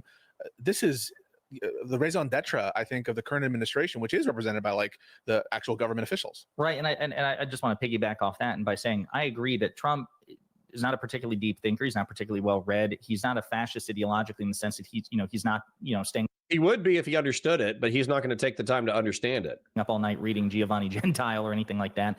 But he deeply believes and embodies some of the worst elements of fascism, like being at the center of a cult of personality, wanting to maximize power, wanting to crush dissent in ways we've simply never seen, certainly from the Democratic Party, but even from the pre-Trump Republican Party. So I don't think I would encourage you to look at it as you shouldn't give him any points by simply saying, oh, he's kind of a blank slate and kind of a doofus, right? Because it is precisely because of his personality defects and deficits that we are in this situation. And he is influenced by more philosophically ingrained, smarter fascists and authoritarians, like again the Stephen Millers, for example. I think that there is this reflex among Trump voters, and you seem to imply it there. Maybe you don't believe it, to absolve Trump of this, but this would not work without him. He is the primary cause of it. And this is a very authoritarian second administration so far, quite frankly, not just for the reasons Pisco provided, but that Wick did at the beginning during his intro, talking about the First Amendment violations that we've never seen from the Democratic Party or anything else. Yeah, hey, I mean, so if we want to talk about transformational texts and things that I read along my journey, The Coddling of the American Mind by Jonathan Haidt and Greg Lukianoff was extremely impactful for me, and it really reflective of what I see as sort of real issues in our culture. And that's why it's like easy to say, oh, vibes, and like minimize it. But when we're talking about the coddling of the American mind and the way that this is influencing people's mental health and how that's influencing their physical health and all of these things I see as interconnected and things that I am really concerned about, basically. Vitali, you say vibes, yes, right? So we're not dismissing vibes. Yeah, you say vibes. No. I say vibes, but that's where I was about to get into a tangent and Wick cut me off, which is fair enough. But I say vibes in the way that like there are some kind of like schizo people on YouTube who talk about vibes, and it's not just like they're talking about a different type of analysis, cultural analysis. It's not just like this is how I feel today and I didn't eat breakfast. And I feel like that's sometimes the way that you guys talk about it, and that's fine. And some people I guess probably do vote that way, but I am talking a little like yeah, and has the culture gotten better? I mean, like, so you say, you know, you're looking at a different mode of analysis. I feel like the culture's gotten worse. So to get a Hutch's question, do you regret your vote? I'm not happy with the way things are going. It seems her vote didn't change anything because she's in a blue state. I have a few things to say about regret. Number one, my vote didn't elect Trump. Yeah, I know, but what I mean to say, like, you can still feel a sense of personal responsibility in that, even if you acknowledge the reality, which is that there's no causal link between your vote and the outcomes. You know, you could have not gone. Yeah, it's not outcome determinative. But people still feel guilty about things because it's a signaling and internal. I mean, that's presumably the reason you went to vote in the first place, right? Your protest vote is just as unlikely to. No, because she still wants the left to wake the fuck up. She's actually telling you that she wants the left to wake up. That's the problem. You're not waking up. If you lost somebody like this, that should be an alarm bell for you. And instead of like being like, oh shit, did we fuck something up? Instead, they're like, let's bully her and see if we can get her to change her mind and feel guilty about her choice. Amazing tactics, Pisco. Amazing. Staggered So says, Connor, I can understand wanting people to finish their sentences, but these are people with decades of time for weed possession from the war on drugs. They should be on early release, in my opinion. They more than served enough time for that petty-ass crime, although maybe I'm a bubble on that. No, you're not. I agree with your sentiment.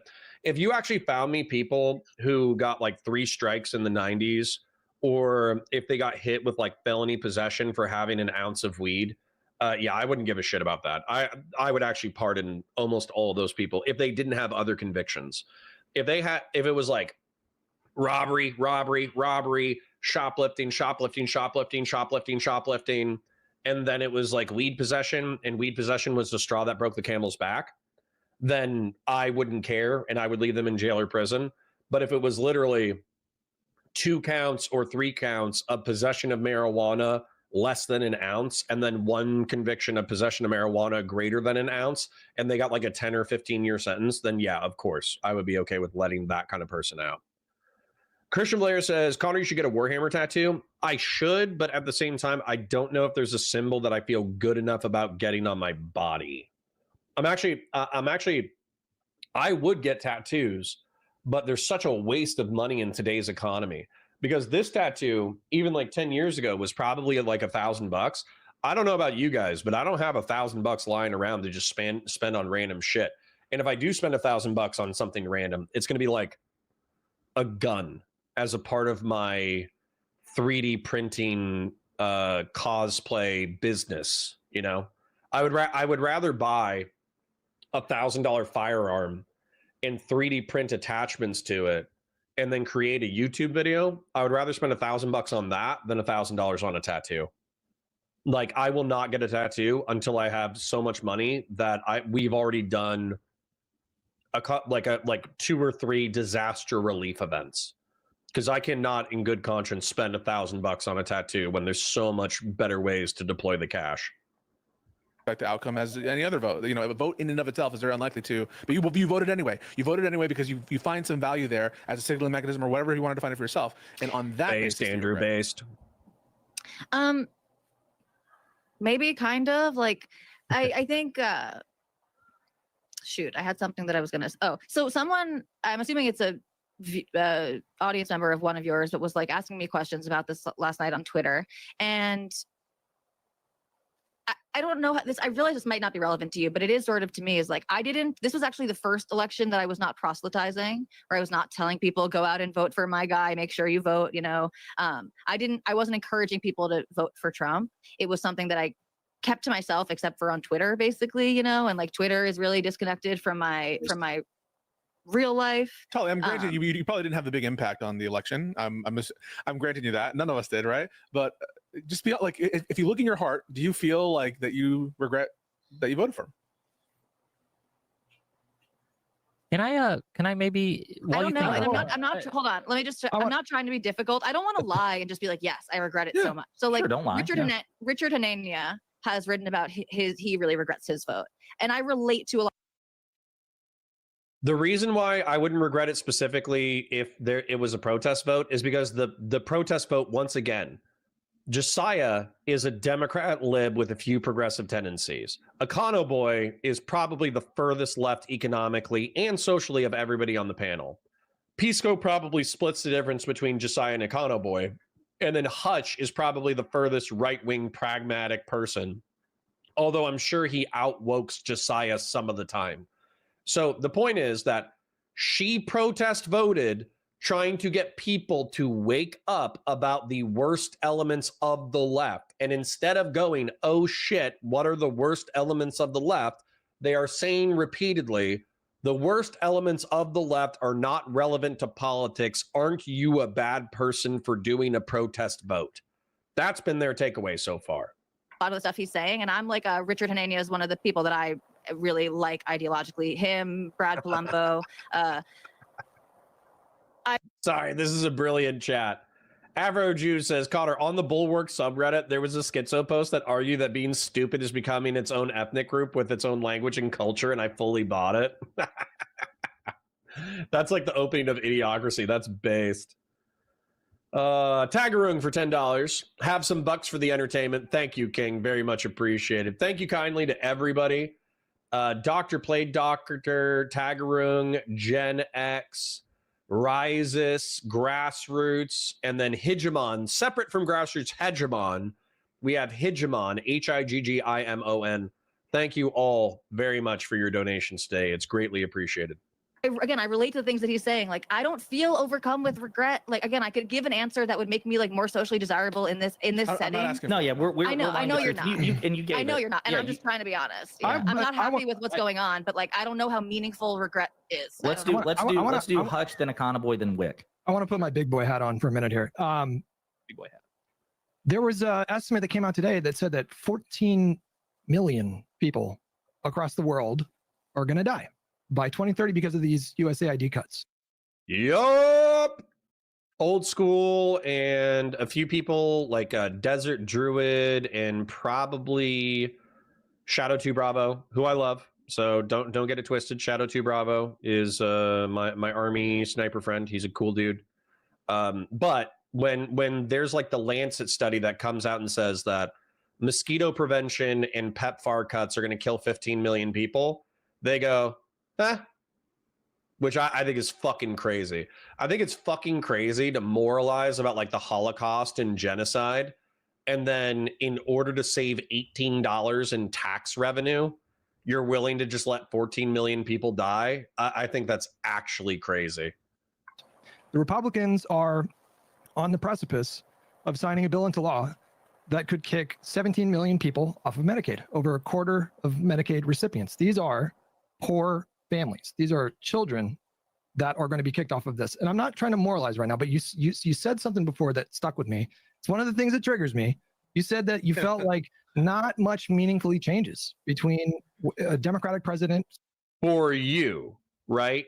For me, like the 14 million people are going to die and I'm not even going to notice. But internationally, I guarantee you the people in those communities and countries are going to notice. Absolutely. Switch to a Republican back and forth, back and forth. I don't know how you could possibly reach that conclusion faced with those kind of staggering numbers. So those are bad things. No, those are Those are catastrophic things. 14 million dead. Yes. Those are catastrophic things. So, Hutch, I agree with you, but I'm very hesitant about predictive numbers like this because we just don't. Even if it was 500,000, though, I have to choose. So I'm going to let this lady talk, but she's about to piss me off. No, and I've seen things even just in this past, like in the Gaza war, of estimations of like a certain date and a certain time that we're going to reach a certain threshold of starvation or of famine, or predictions of deaths that don't necessarily come true. There could be other things. Maybe basically what I'm saying is, if that is the outcome, yes, that is horrific, absolutely horrific, bad. But can we also, just to clarify to Hutch's point, he's saying it's horrific, but it is a direct consequence. That is 100%. Of Trump's victory, because Kamala would have never done this shit. Let's say they're off. Let's say they're off by 90%. 14 million. I already know it's like 1.4 million. Let's say it's 1.4 million people, and we saved $18 as taxpayers. That's fucking monstrous. It's monstrous. Flocky says people die, though. Inaction or action can beam those deaths in different ways. Yeah, but Flocky VT. So just as an example, I want you to think about this. Timothy Douglas says, when does the bullying start? I mean, it's kind of here already. This is lib bullying, so it's not as extreme as actual physical bullying. But I want you to think about this, okay, Flocky? We already planned on sending out mosquito nets to East Africa. And we had tens of millions of dollars allocated to that purpose. And we have stopped sending those mosquito nets to those people. Well, what's going to happen is you're not going to notice it and you're not going to care. But there are people who are going to get bit by mosquitoes. And that happens all the time in that part of the world. They get bitten by mosquitoes. But one out of a few hundred of those bites is going to have malaria in it. And it's going to kill kids. So while, you know, you can't say, well, I'm not a mosquito and I'm not African, so why the fuck is it my problem? Flo Key, we just met and you're correcting me on the pronunciation of your name? Okay. Let's see how this relationship goes.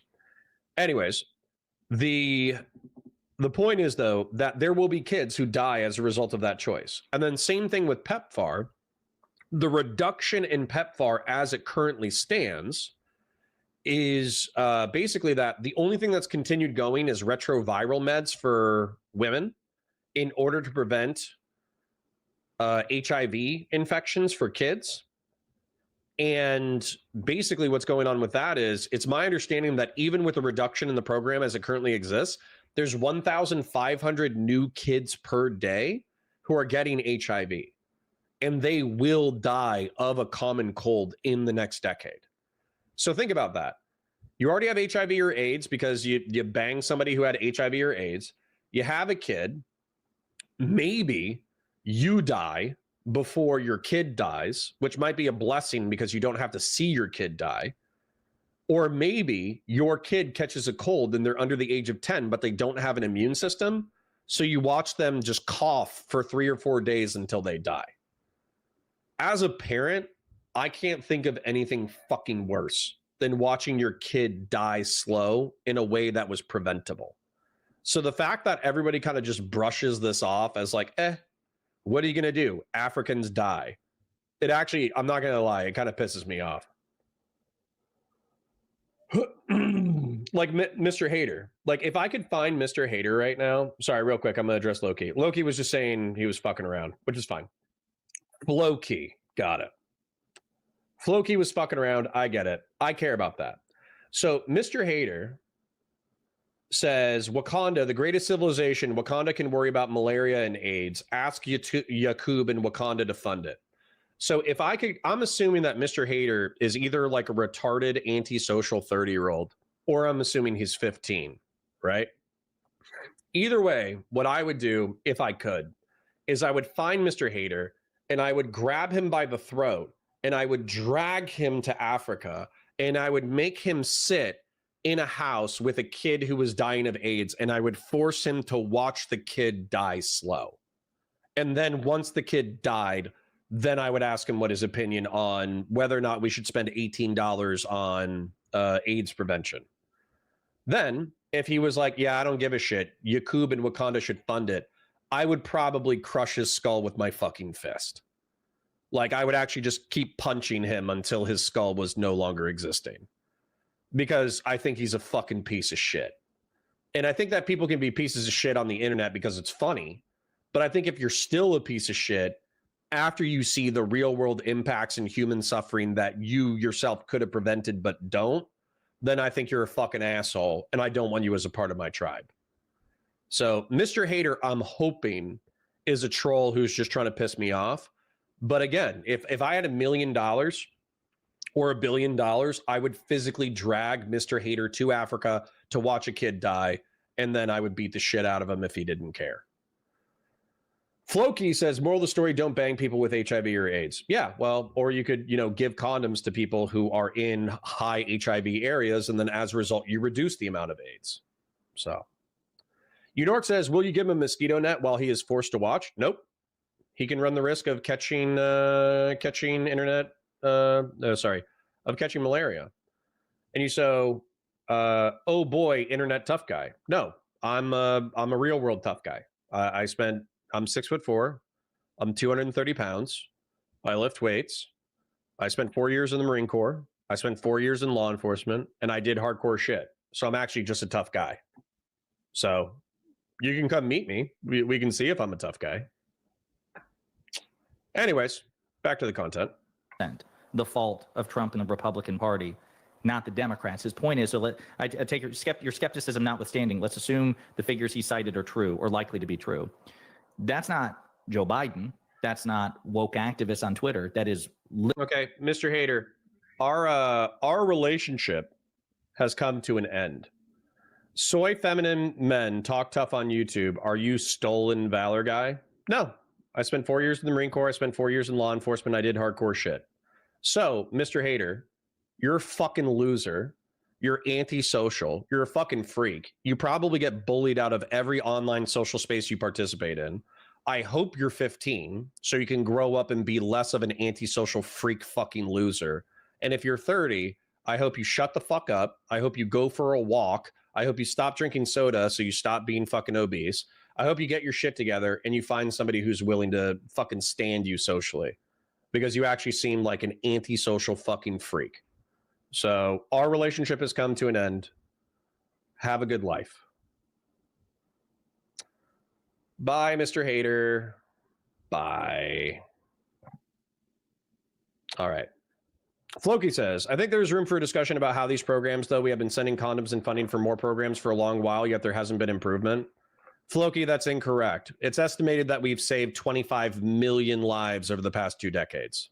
So you're wrong. Literally 100.00% Donald Trump and the Republican Party. And that is a meaningful difference between the two parties and the two administrations. And can you address that? He's not asking you, of course you find it horrific, but are you now 6 months in recognizing, oh shit, there are meaningful differences between a Donald Trump in power versus a Democrat in power?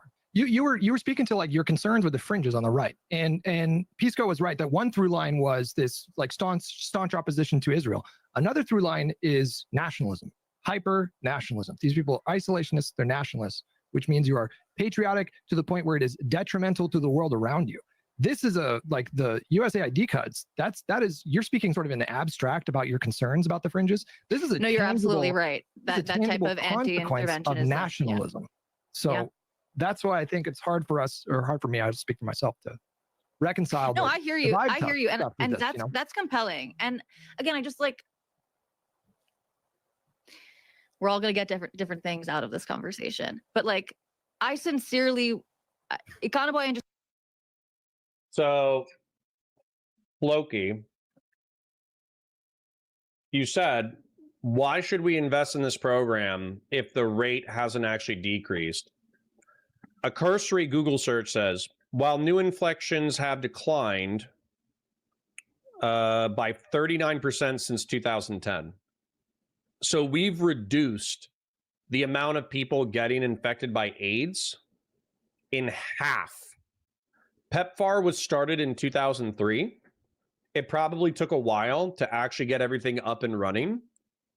And then since 2010, over the course of the past decade, we've reduced new AIDS infections by almost half. Look at this graph. Look at this fucking graph. And you're saying there's no improvement? You're just used to, no offense, Floki, we're just getting to know each other. But the point is that you're used to this like mentality of like, well, don't feed the bears at Yellowstone National Park because then the bears expect food from the, you know, from you for now on. And you're applying that to human beings. And I actually think that like there's a certain degree to which you don't want to create perverse incentive programs that make people utterly dependent on the state for food, shelter, water, and AIDS prevention. However, reducing AIDS, particularly for a new generation, I think is a worthwhile investment. So Floki says, I didn't say we should invest. I said we should have a discussion and reorient. Why? We had a successful program. Hoach says, Connor, my wife is Filipino and almost every single person in the Philippines is pro-USA and have a reminder of our soft power influence with tuberculosis vaccination. Yep. I literally never said that. I am more of a no program should stay the same forever. Every program needs review, renewal, and reorientation. Okay, well, Floki, again, we're just getting to know each other. But I think that your line of thinking is what enables Doge to do what it did, which is effectively cut. They promised $1 trillion. They've cut 9.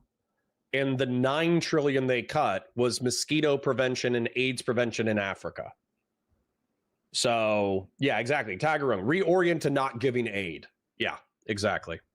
All right. Anyways, Floki, you might feel like we're straw manning you, but we're just getting to know you. We don't know who you are. Back to the content. Josiah, I really only know you guys for when you chime in on on Wick's channel and when I watch the show, but like, please go on Hutch. I watch your streams. I find value in what you have to say. Based. I agree. That's bad. And actually, I think that connection that you just made sort of explicit, the sort of anti-interventionist overlap there, that's a good point. That is compelling to me. That's a direction that I am concerned with. Yes. So Okay. I think, so just to jump in here, I think, well, where to start? Okay, so I think that something that you said that I really disagree with. Obviously, I think most people, when they vote, they don't take it to be a very, you could say, moral decision, right? They just kind of vote, like you said, based on vibes, like whoever they kind of intuit would be better for society. Some people have very more, evangelical Christians, I'm sure, have very deep-seated conservative religious beliefs or something like that, right? But, at the end of the day, you can do immoral things without realizing it. You can do moral things without realizing it. The actions that we take are always in some sense guided by our senses of morality. You make the point of, well, this is kind of hiding, I think, behind the consequences of Trump's administration. Oh, well, my vote just didn't make a difference. It's like, okay, well, I don't think that's how morality works, right? Like if a bunch of people are like throwing stones at, if there's a bunch of people are stoning someone to death for some inconceivable reason, and I pick up a stone and just like throw it in the general direction, I don't think that I would say like, well, I mean, I was just one of the people who threw a stone. I didn't, it's like, come on, guys. Like, did I really do anything that bad? Like, no, like it's fucked up. You know what I mean? Like, I think that's the way that I would view that. And I think although voting in a ballot box isn't quite as direct as throwing a stone at someone, to Hutch's point, millions of Wait, hold up. It's fucked up. You know what I mean? Like, I think that's the way that I would view that. And I think although voting in a ballot box isn't quite as direct as throwing a stone Direct. Okay. at someone, to Hutch's point, millions of people are going to, have limited access or lose their access to health insurance. Millions of people are going to die. I mean, like, this isn't like you said, oh, these projections, like there's vaccine shipments that go to these countries that save lives. We know vaccines work. Those shipments aren't going that are anymore, on a tight schedule. right? Like some of these, like these medicinal regimens, like they require like specific times and dates, and they're just sitting there collecting dust. Millions of dollars. And guys, not just that. Let's say the projections are off by 90%. Okay. Let's say the projections are off by 90%. And instead of 14 million, it's 1.5 million people. Okay. If we don't see these things, we don't care about these things because it's not like real to us, because it's not violence and it's not videotaped. But bear in mind, half of the left is currently boycotting, or not half of the left, it's probably 10% of the left, but 10% of the left is either seriously boycotting or considering boycotting Democrats because 60,000 people were killed in armed conflict related to Israel, and 200,000 people are going to die indirectly, and they view the United States government as enabling that slaughter. And so if I lined up 1.5 million people and I just shot them in the back of the head, one by one by one by one by one, I don't care who you are, there's going to be 1 to 2% of the population that's actually genuinely psychotic, and they will not care. The rest of the population would freak the fuck out if they watched me or another person line up 1.5 million people and just shoot them in the back of the head. And it's just something like tribal, visceral, conceptual. But I'm just saying that, like, yeah, there's obviously a moral difference between providing mosquito nets versus not providing mosquito nets. There's obviously a moral difference between not providing mosquito nets and shooting somebody in the back of the head. But I'm telling you, the outcome is relatively speaking the same. So anyways, checking in with chat. Congress and his executive branch both have oversight and rework these contracts regularly. Yeah. Like oftentimes whenever we talk about the State Department does half of the shit that people criticize the State Department of not doing. They just do it and they don't talk about it because they're too busy doing it. Hoach said, that being said, it cannot be overstated that the Chinese influence in the Philippines have been extremely heavy as of late and is changing the next generation's worldview of American support. 100%.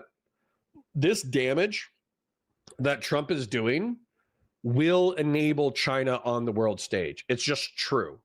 We will be known as fair weather friends, fair weather allies, people who allowed millions of people to die in order to save $18 on our taxes. And China is going to let us do it, by the way. China is not going to step in order to provide these services, because why would they save 1.5 million people when the United States can forever have the mark of killing 1.5 million people? By the way, estimated to be 14 million. I'm going on the low end estimate. Why would they stop us from killing 1.5 million people when we will forever be known as the empire that killed people out of laziness?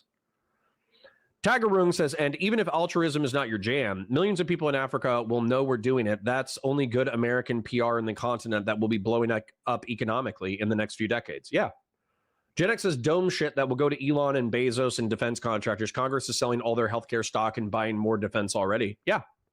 They literally reoriented the economy in order to get away from providing people healthcare so they could reduce taxes on ultra rich people and enrich the military industrial complex again, which, by the way, based, but we can have healthcare at the same time. H-Lock says, Connor, I've been watching for an hour and wonder what's the point of this conversation. Intervention? No, I think they're just bullying her. I think they're just saying you're wrong and stupid and cringe. LB says, nope, progressives are going to take the party back. Good luck with that. DD22E says, oh yeah, Connor, I completely forgot what happened to the potential talk with FD. Yeah. I need to DM PF Young because I think he has FD Signifier's contact because I think they had a conversation before. Jack Darko says, how can you talk about AIDS when there's a genocide happening? I hate you. I hate you. True. Oh my God. Yeah. China airdropped 60,000 crates of food into Gaza. Yeah, they'll step into the gap for sure. Floki says, China was already massively in the world stage. They've been throwing money heavily into Africa, Southeast Asia, and more. And their money funds come with far more strings. Yeah, error, right? They're not going to save us from our own forced error. DD22E says, no, he missed my chat. Let me take a look. Christian Blair says he misses mine all the time. Fuck you guys. I engage with chat way more than everybody else. Now I'm going back up. What? I just read your chat a second ago. What the fuck are you talking about? Is there another one? And Christian Blair's, I've been scrolling for fucking like 3 pages now, and I don't see Christian Blair's anywhere in here. Razzle, From Bumbly, Flokley, Hoach, Tagarung. Christian Blair says, get effed. All right, whatever. You guys are just bullying me. You guys are cute. I think in it, spoiling and it. I was just, the last thing I was just going to say one more thing was I really also disagree with this general method of voting. Like you said, well, I might vote for the Democrats based on how extreme some of the elements on the right are. I think you should vote based on the actually existing governments and politicians of either party, right? I mean, I agree. Who substantively suck ass, Econo Boy. Like when I see some leftist protests, I'm like, that is outside of my mind right there. Like, I don't know if I'd agree with everything that every leftist protester does. And similarly, like when I say Stephen Miller's a Nazi, it's because I really do think that he is, right? But if we were to compare those two groups, right? We've got Stephen Miller, who he liked a white nationalist book where the plot of the book was an Indian immigrant raping a white woman, and he shared a bunch of websites on white nationalist websites, and he's a believer in white genocide theory, and he thinks that denationalization for people with immigrant backgrounds makes sense, even people who came here legally, whether you call that a Nazi or not. His uncle called him a Nazi, for the record. Yeah. Well, Jews can't be Nazis apparently, right? Even though they fucking line by line, besides dude, the anti-Semitism, Nazism's central right? like dogma is anti-Semitism, so it's ridiculous. But go ahead. Yeah, fascism would probably be a more accurate word, but that's okay. I don't think the central dogma to Nazism is like just anti. Razzle says, Econo Boy predicted that Kamala would win all 7 swing states. Just saying. Bruh, lefties are so confident in their ultimate victory and end up getting their dicks kicked in by reality so often. It's the organizing principle of Nazism. We can just call them evil. The Nazis, is evil better? The Nazis didn't kill only Jews. They had I didn't say that. I said the organizing right? principle of Nazism. No, Christian Blair says, damn, Econo Boy should stick to the economy, then laugh my ass off. Dude, if he's so wrong about electoral politics, why would you listen to him about economics? And it's not because he's not a competent person talking about economics. Okay, going back to our Tim Pool conversation, he effectively wanted Scandinavian social democracy, and he just felt like we could one-to-one put it into the United States. Okay? But he doesn't recognize that there's extreme cultural differences, that Scandinavia has like a 5% or 10% increased labor force participation rate compared to the United States, that their markets and their industries are completely different than ours. And I'm not saying that we can't have a generous welfare state, but I'm saying that the culture of the United States of America is not palatable with that at all. You might as well be a fascist talking about instituting like Gentilian style fascism. Like the fact that he thinks that he can just import Scandinavian style social democracy overnight into the United States is cope. Absolute cope. It'll take like a century before that is actually palatable to the United States. No way. DD22E says, also, can we just acknowledge that there's a much bigger genocides going on, like, hello, the Uyghurs, the Rohingya?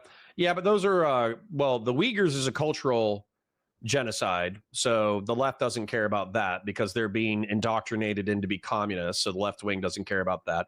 Right wing doesn't care about it because they're Muslims, so right wing doesn't care about cultural genocide of Uyghurs because they're Muslims, and the left wing doesn't care because they're becoming communists. The Rohingya are being killed, but they're in a part of the world that nobody cares about, so kind of sucks. Sucks to be Rohingya, I'll tell you that. LB says, one lefty, many leftists thought Trumpito could win. I know I did. I understand this hypocritical racist country. Lol. Kay says, Econo Boy arguing Nazis are anti-Semitic at a fundamental core is a fucking wild take. Well, so hold on. I understand what they're saying. Pisco is saying you're using the term Nazi, but these people are Jews, and core to German National Socialism is anti-Semitism. But what Econo Boy is saying is that they're fascist. That's actually the more apt term for what he's talking about. Yeah. Yep. LB says, do you mean like corporate welfare subsidies for corporations? Sounds like socialism. No, socialism is a decommodification of basic human needs and workers owning the means of production. It's not when the state does stuff. Please stop saying that. It's actually, you say it just to make me mad. I know you say it just to make me mad.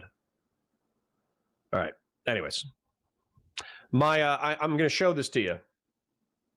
My wife brought me chocolate chip muffins but my 2-year-old son stole my muffins and ate the tops, which I find cute. Is anti-Semitism. Whatever, It is central to their ideology. This is why I hate using the word Nazi, even if it applies, is because we start debating what Nazi is instead of what's actually happening. I wouldn't jump in if you said, just don't talk shit. Don't do your little snipes. Yeah. My little snipes, what are you talking about? You're the one that brought it up. Okay, I made my point. You jump in. Now, the point that I was trying to make was that I don't find a serious difference in, or I do find, I'm sorry, a serious difference in a guy like Trump who puts a guy like Stephen Miller in one of Fuck you, patriarch.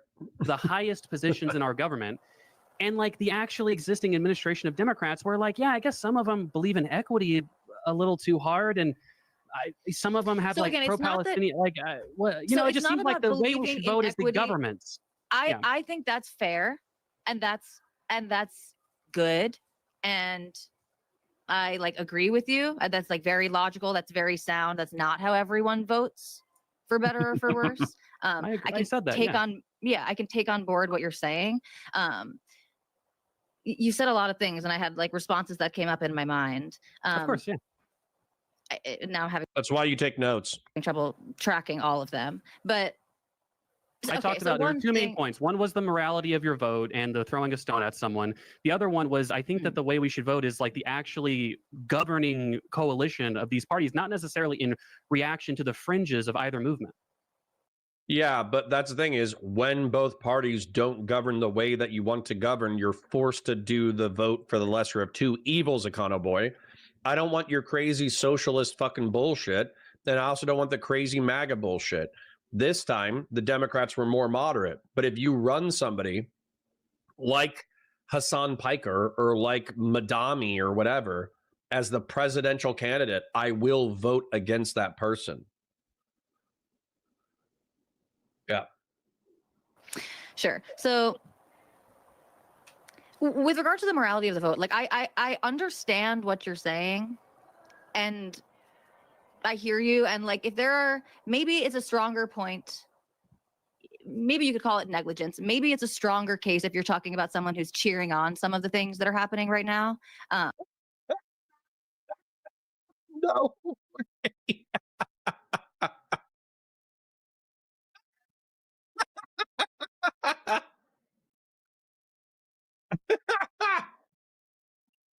Holy shit, I hate this so much. This is painful. Econo Boy also said there was absolutely nothing wrong with Carissa Avalon planning on doing a 6-man piss gangbang for money.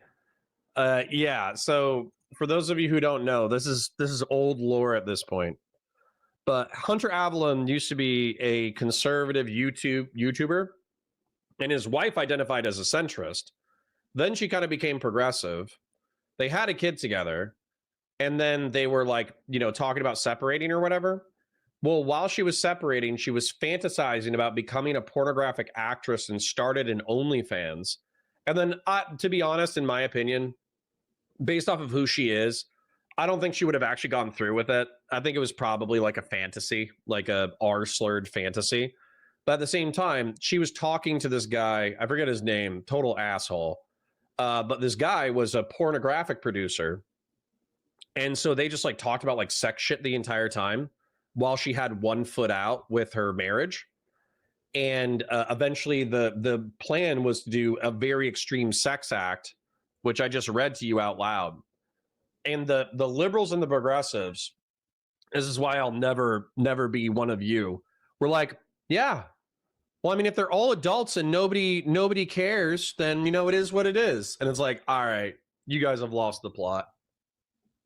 I'm not, like, even now, I'm not going to spend 10 minutes explaining to you why being a mother of 2 children, I think it's 2 children. I don't know how many kids she has, but being a mother of 2 children and then divorcing your husband in order to become an extreme pornographic actress might be bad. I'm not even going to explain it to you. If you don't get it, then I just think you're kind of dumb. The way that I sort of see it is like I voted in an election that I knew there was a very slim chance that my vote would matter. And when I was far on the left, I was for like abolishing the Electoral College. Okay, so this is a frustration that I've had for a long time as someone who has always lived in very blue states, right? I mean, I've voted blue all the time. Would you have voted Trump if you lived in Pennsylvania? It would have been a no. I don't think so. It would have been a much harder call for me. I wouldn't have voted Kamala again. I was decided at that point that I wasn't voting. Diggy Boy, wholly inappropriate after our recent comments, but says your 2-year-old freak out when you try to break something and share it with them. Nope. My kids are actually really good about sharing instinctively. It's pretty cool. For the left, but that would have been a very different calculation that I would have had to do. I think why? Because because it would matter. No. Yeah, because it would matter more. Your vote is a lot, just as unlikely. It's 0.001% to be the deciding vote in a Pennsylvania general election. Okay, in Florida in 2000, the vote was decided by less than 500 people. So after that, right, in Pennsylvania it was 20,000 votes. Like the level of possibility is orders of magnitude greater if you live in a swing state than if you live in a California or a blue state, right? Cicero says, didn't someone try to kill her too? No, that was Hunter's new girlfriend. So he broke up with his ex. They were figuring out how to take care of kids. As far as I know, they're still figuring out the divorce and the kids' logistics. But Hunter got a new girlfriend who actually seems like she probably does come from, she can correct me if I'm wrong, seems like she came from like a lower socioeconomic background, like working class, white working class. And she had like a psycho ex-boyfriend that Hunter talked shit to on the internet. And the boyfriend actually showed up to kill Hunter and maybe kill her. She got shot in the leg while they were locking the door and running away. And then they called the police and partially filmed it. You can actually find the videos on Twitter. And I think a lot of people ended up, some people were talking shit to Hunter, which I thought was inappropriate in reference to that context. But I think a lot of people ended up sympathizing with him because it's like, think about this, right? You're a conservative, you become progressive, then you become liberal again, basically. I think you kind of landed in the liberal camp these days. Then your wife and you split, and it becomes a meme that she was going to engage in hardcore pornographic content despite the fact that you're parents. And then on top of that, you start dating a new girl who actually seems like a stand-up girl, and somebody tries to murder you. Now, was Hunter talking too much shit on the internet? Probably. But does that, not mean that the murderer guy wasn't a fucking psycho? No, the murderer guy was a psycho.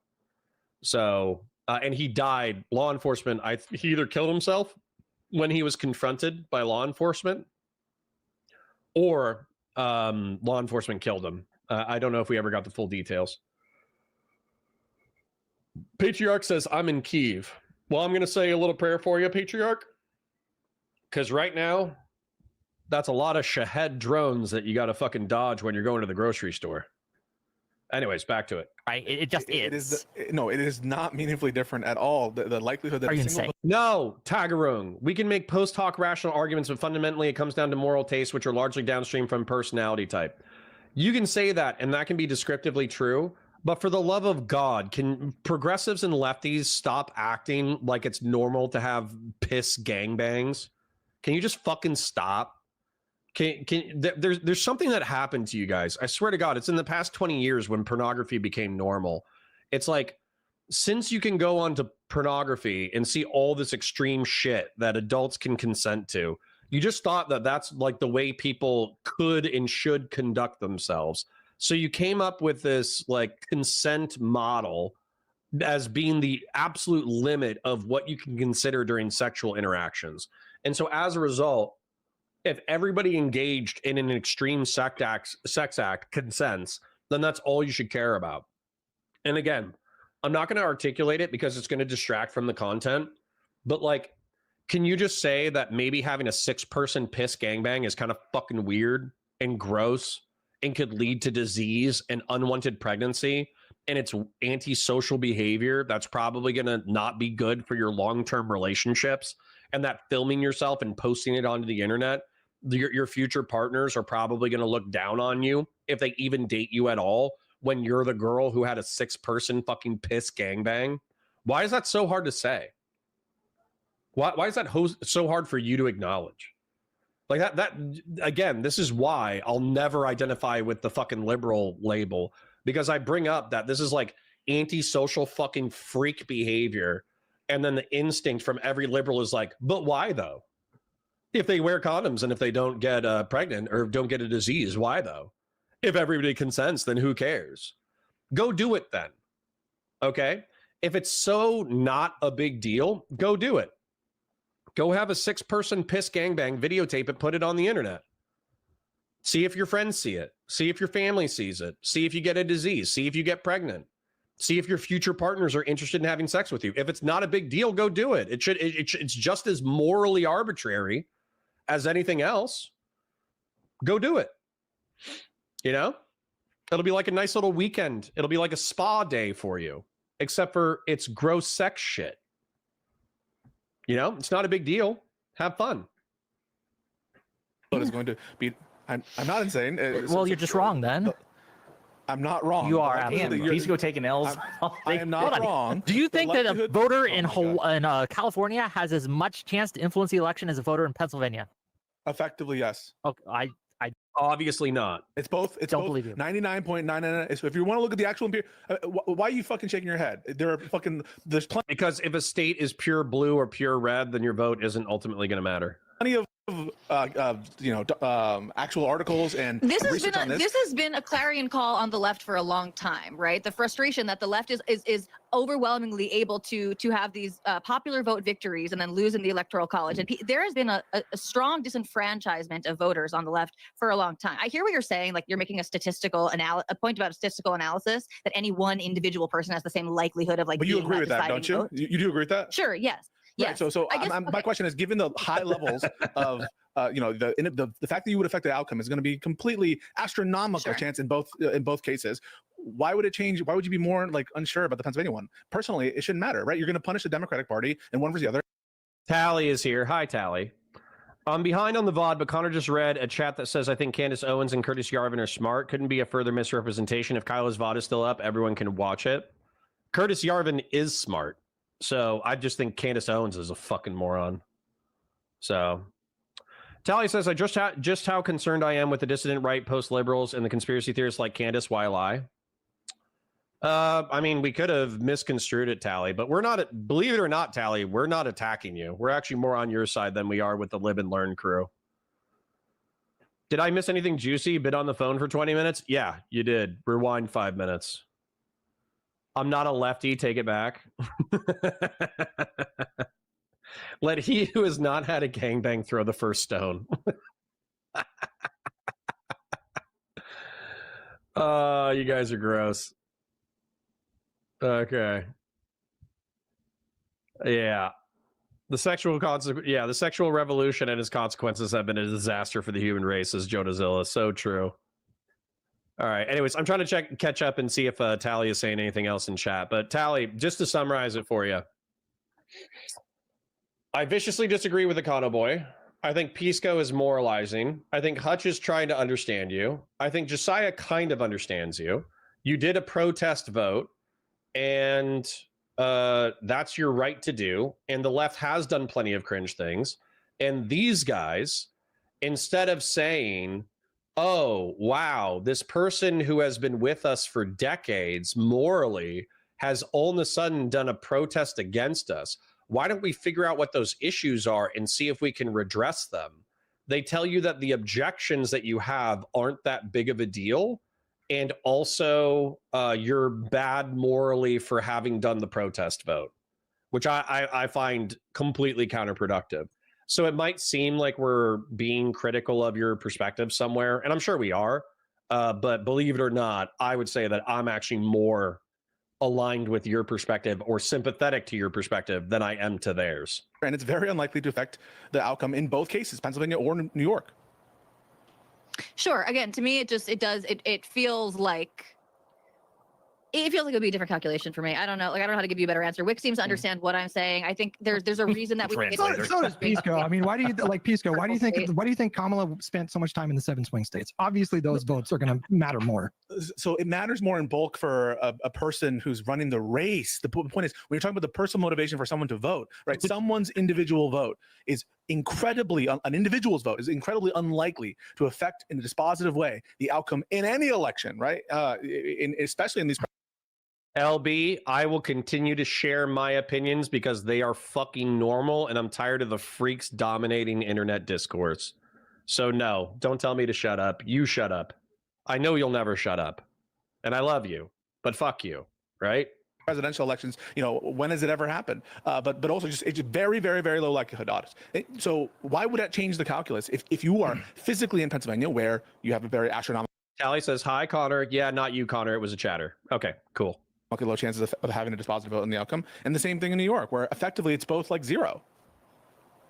Because it feels different. And she answered the question, and I hear her, it feels different. Why does it feel different?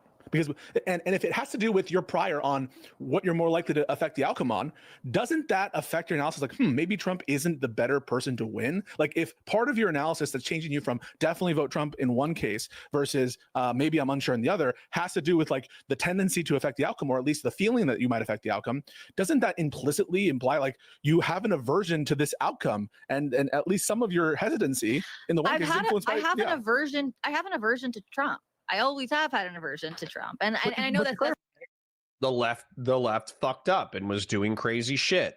You wouldn't vote for Kamala. You clarified that you wouldn't vote for Kamala, so we're kind of in the same territory regardless. So to be clear, so I guess like you would take the votes out of it to be like crystal clear on this, regardless of what state you literally or hypothetically resided in or voted in at the time, you preferred Trump winning the election to Kamala Harris. That's fair to say. Is it? Okay. Sure. Yeah. I mean, I was right. I hear you. Right. That should be like the most obvious question there. I don't know if that's obvious to say. Yeah. And like, did I think that would be, like I said before, and it's not a good answer, and that's fine. And I grant that, but like, I was kind of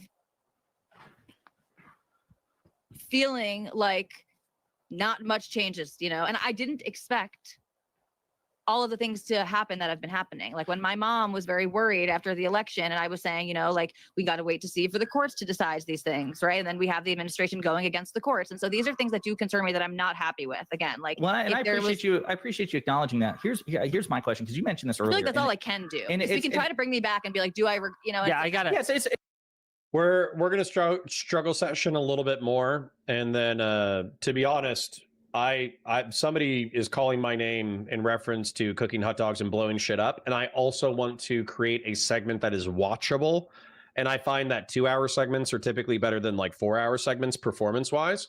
I do enjoy this content. I could easily be here for another 2 hours, but it does seem like a lot of spinning wheels. So I'm going to address chat real quick. Then we're probably going to watch Josiah's final arguments, and then Tally's final arguments, and then I'm going to do some I'm going to tell you guys some stuff. So General So says, someone having a protest vote doesn't mean you have to now cater to them. It doesn't. It should cause alarm if you lost that election. Cicero says, Tally, are you named after the Mass Effect Tally? I'll let her answer that. Tallybots says, okay, Rick Montana, I think I rushed to judgment. I'm rewatching it now. You're right. I did say that Sargon and Curtis are interesting and smart. I also said I'm very concerned with their movement. Yeah, Curtis is smart. Tallybot says, no, I think Candace is horrible, but an effective, sneaky propagandist. I agree with that. Scrolling. Flocky says, Flokey says, Connor propositioning LB again, get a room. All I said was that I parasocially love her. I parasocially love all of my chatters. LB says, what's normal is that everyone is freaked to some degree, but conservatives are hypocrites about sex and sexual orientation. No. Nope. LB, this is absolute cope. I have been with one person since 2013. So you cannot tell me, you can say that there are Christian conservatives who make it a part of their personality in order to castigate homosexuals and transsexuals and transgender people and non-binary people and promiscuity and all that kind of stuff. But then they themselves end up sexually abusing people or sexually abusing kids or engaging in degenerate behavior. I have been with one person since 2013. So that's 12, 13 years now. I've been, and it might even be longer than that. But for 13 or 14 years, I've been with one person. We have children. I am emotionally, spiritually, physically loyal to them. They have been loyal to me, and we have built a very intentional life in the way that we conduct ourselves sexually. So just saying that out there are people who espouse the model that I live and they fail. There's also something that I don't like about this line of thinking where it's different it's different to try to do something and fail than it is to just willingly never try. And that's another thing that I don't like about your line of thinking, because you're making it arbitrary about whether or not my wife and I have the discipline and intent in order to remain loyal to each other. And you're saying that that's just as arbitrary as having like a 6-person piss gangbang. That's fucking crazy. And it's not true. Tagaroon says these vibes-based voters are only one with a vibe shift, making the cases almost besides the point. Well, I think Tally's enough to like evaluate. I think she's smart enough to evaluate policy. However, I think she's right that the vibes were off on the left, and people need to recognize that. Afro Juice says, ironically, if Pisco identified as a civic nationalist, he'd be more convincing in the argument that your vote always matters regardless of the outcome, since you have a civic duty to be educated. Based. General So says vibes-based votes are fickle, which is why messaging is important. True. True. Clizzard for $20. Thank you, King. Says, happy 4th of July, Connor. Thanks for the great streams. Thank you for donating, King. Thank you. Tallybot says, yeah, I'm sorry, Rick. I totally misread your comment. All right, no problem. All right, let's watch a bit more of this content. It's really After not you, I about... want to go. No, well, actually, no. You go ahead, Wick. Oh, you go ahead, yeah, buddy. because this is fresh. This conversation for me is frustrating. I would not be shocked if it was more frustrating for me than for poor Tally here. I understand, right? The questions that Okay. LB says gay sex isn't degenerative, Connor. I'm talking about Christians who vote for the likes of Trumpito, hypocrisy of the highest order. Sure.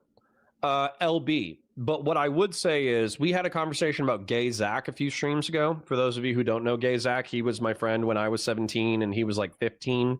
And he was like our token gay guy in our friend group. And he talked about going to like sex parties where nobody verified anybody's age and they were doing hard drugs and having unprotected sex. And they were having gay orgies. And no, the edgiest shit that the heterosexuals that I knew in high school did was some of them did cocaine and some of them had like male, female threesomes. That's like the edgiest shit that I know of that anybody really did. Nobody had unprotected, meth-fueled, mixed age orgies. That didn't happen in the heterosexuals that I knew. And so my point is that unprotected, hard drug-fueled sex with people of various age groups, including teenagers, is fucking crazy. And that is degenerate. And I will criticize it. And you're not going to be able to gaslight me into saying that's normal or morally arbitrary. It's not. It's bad. And you shouldn't do it. And others are asking, like, the did you regret the vote? And I think it's fair to ask, right? But this idea that we can guilt people into never voting for the other side again, I don't think it's effective. And I fear that it might be counter-effective when you try to cast. It's very fucking annoying. This kind of like this 14 what was it? Doing that way. This 14 million dead. No one is doing that. You are absolutely all doing it. If you allow me to explain, I will Okay, LB. I don't care if you cheat on your wife or piss on each other to get that 3 kids. It's your business. I wouldn't make laws against it though. No, LB, you should care. You don't have to make laws against it. We're all free people. But if I do view cheating as a kind of emotional abuse. I really do. Because effectively you're setting expectations with a partner that you don't intend to fulfill. And then you break those promises and then you hurt the other person emotionally and spiritually. So in my opinion, it's a form of emotional abuse. So you should care if I'm emotionally abusive. You should care if I'm conducting myself in ways that are risky or dangerous to myself or others. Your whole like libertine live and let live bullshit, in my opinion, I understand you think I'm being cringe. I think your libertine, it all comes out in the wash attitude is fucking cringe. Just being real. Demonstrate it. Like, oh, you voted for Biden. All the blood of the Gazans are on your hands. You are the one who specifically did that. Hutch with his question and the rest of you with your questions about this. You won't let me finish because you know I'm right, so you're trying to talk over me because you can't. True. And it's just getting spicy, which sucks. Floki says, I'm going back into primarily listening. Thanks for the combo. Happy 4th from an Army vet to the Marine vet. Thanks, Floki. Appreciate you.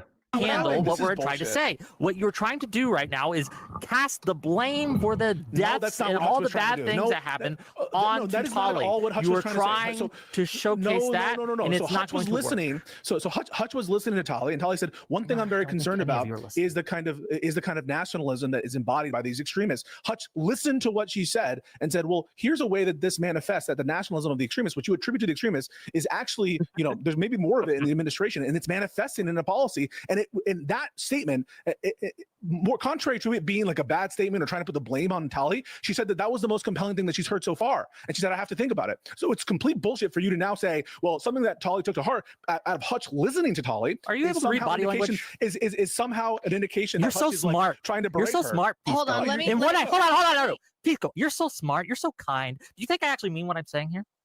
Even though those words are what I'm using, do you think I'm actually meaning it? How can you tell that I don't mean what I'm saying here? Is there a method that we can use to discern when someone's actually being deaths and all? Hey, sorry. I actually need to rewind this because I have no idea why the fuck it popped off. So sorry. I'm rewinding 20 seconds. Sorry, chat. The bad things that happen on Tully. You were trying to showcase that, and it's not going to work. Listening. So Hutch. Gotcha. Yeah. I don't think Tully's moral culpability for being disaffected with the Democrats to the point that she did a protest vote in an overwhelmingly blue state is very minimal. Like 1 millionth. I hold her. How many people voted for Trump? It was like 80 million, right? I hold her 1/80 millionth responsible for the 14 million dead people.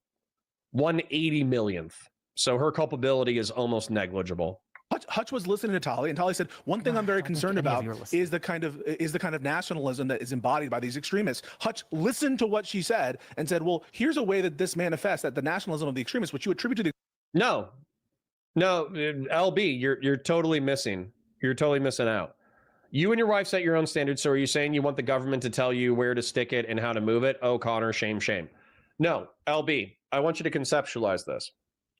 The government, if it wants to enforce you to do something, then it sends armed men in body armor in order to enforce those actions. I don't have the capacity to send armed men in body armor to your house to force you to live the way that I think you should live. And I also think that sending armed men in body armor with guns should be used very minimally.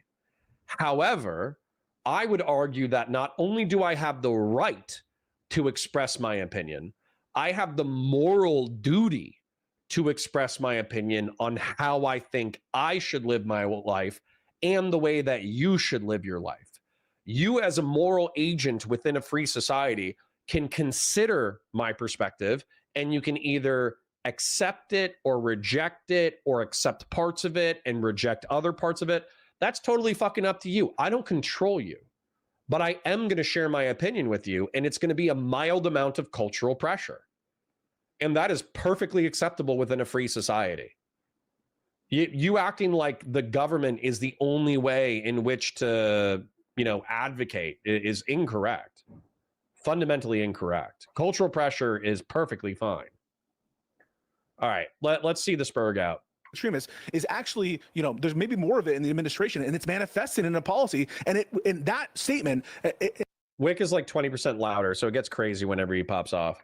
More contrary to it being like a bad statement or trying to put the blame on Tully, she said that was the most compelling thing that she's heard so far. And she said, "I have to think about it." So it's complete bullshit for you to now say, well, something that Tully took to heart out of Hutch listening to Tully. Are you able to read body language? Is somehow an indication You're that so Hutch smart. Is like trying to break You're so her. smart, Pico. Hold on, let me. Hold on. No. Pico, you're so smart. You're so kind. Do you think I actually mean what I'm saying here? Even though those words are what I'm using, do you think I'm actually meaning it? How can you tell that I don't mean what I'm saying here? Is there a method that we can use to discern when someone's actually being sincere and when someone's being insincere? You're accusing Hutch.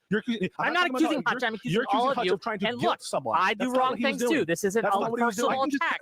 I am simply saying this conversation is frustrating because instead of talking about like, okay, what can we do, right? Like, how can we figure out what people like Tully and things like that, what their actual problems You are. accused Hutch and we of can guilting figure people. out That's not how what he to did. get That's things bullshit. working again That's for bullshit. the Democratic Party. We're going to sit here and have a struggle session, right? Like, wait. do you regret your True. Saving Green for 100 DKK. Thank you, King. Have a nice Freedom from Britain day. Try not to blow anything up unintentionally. I shall try. vote? You're a terrible person, Tully. That's not. No. Hold on, we're just establishing a baseline. That's all. Okay, I'm wait, not, let it me wasn't jump some in. fuckhead. Let me jump. No, the question was, do you regret your vote, et cetera, which does it does imply a certain level of moral impugning.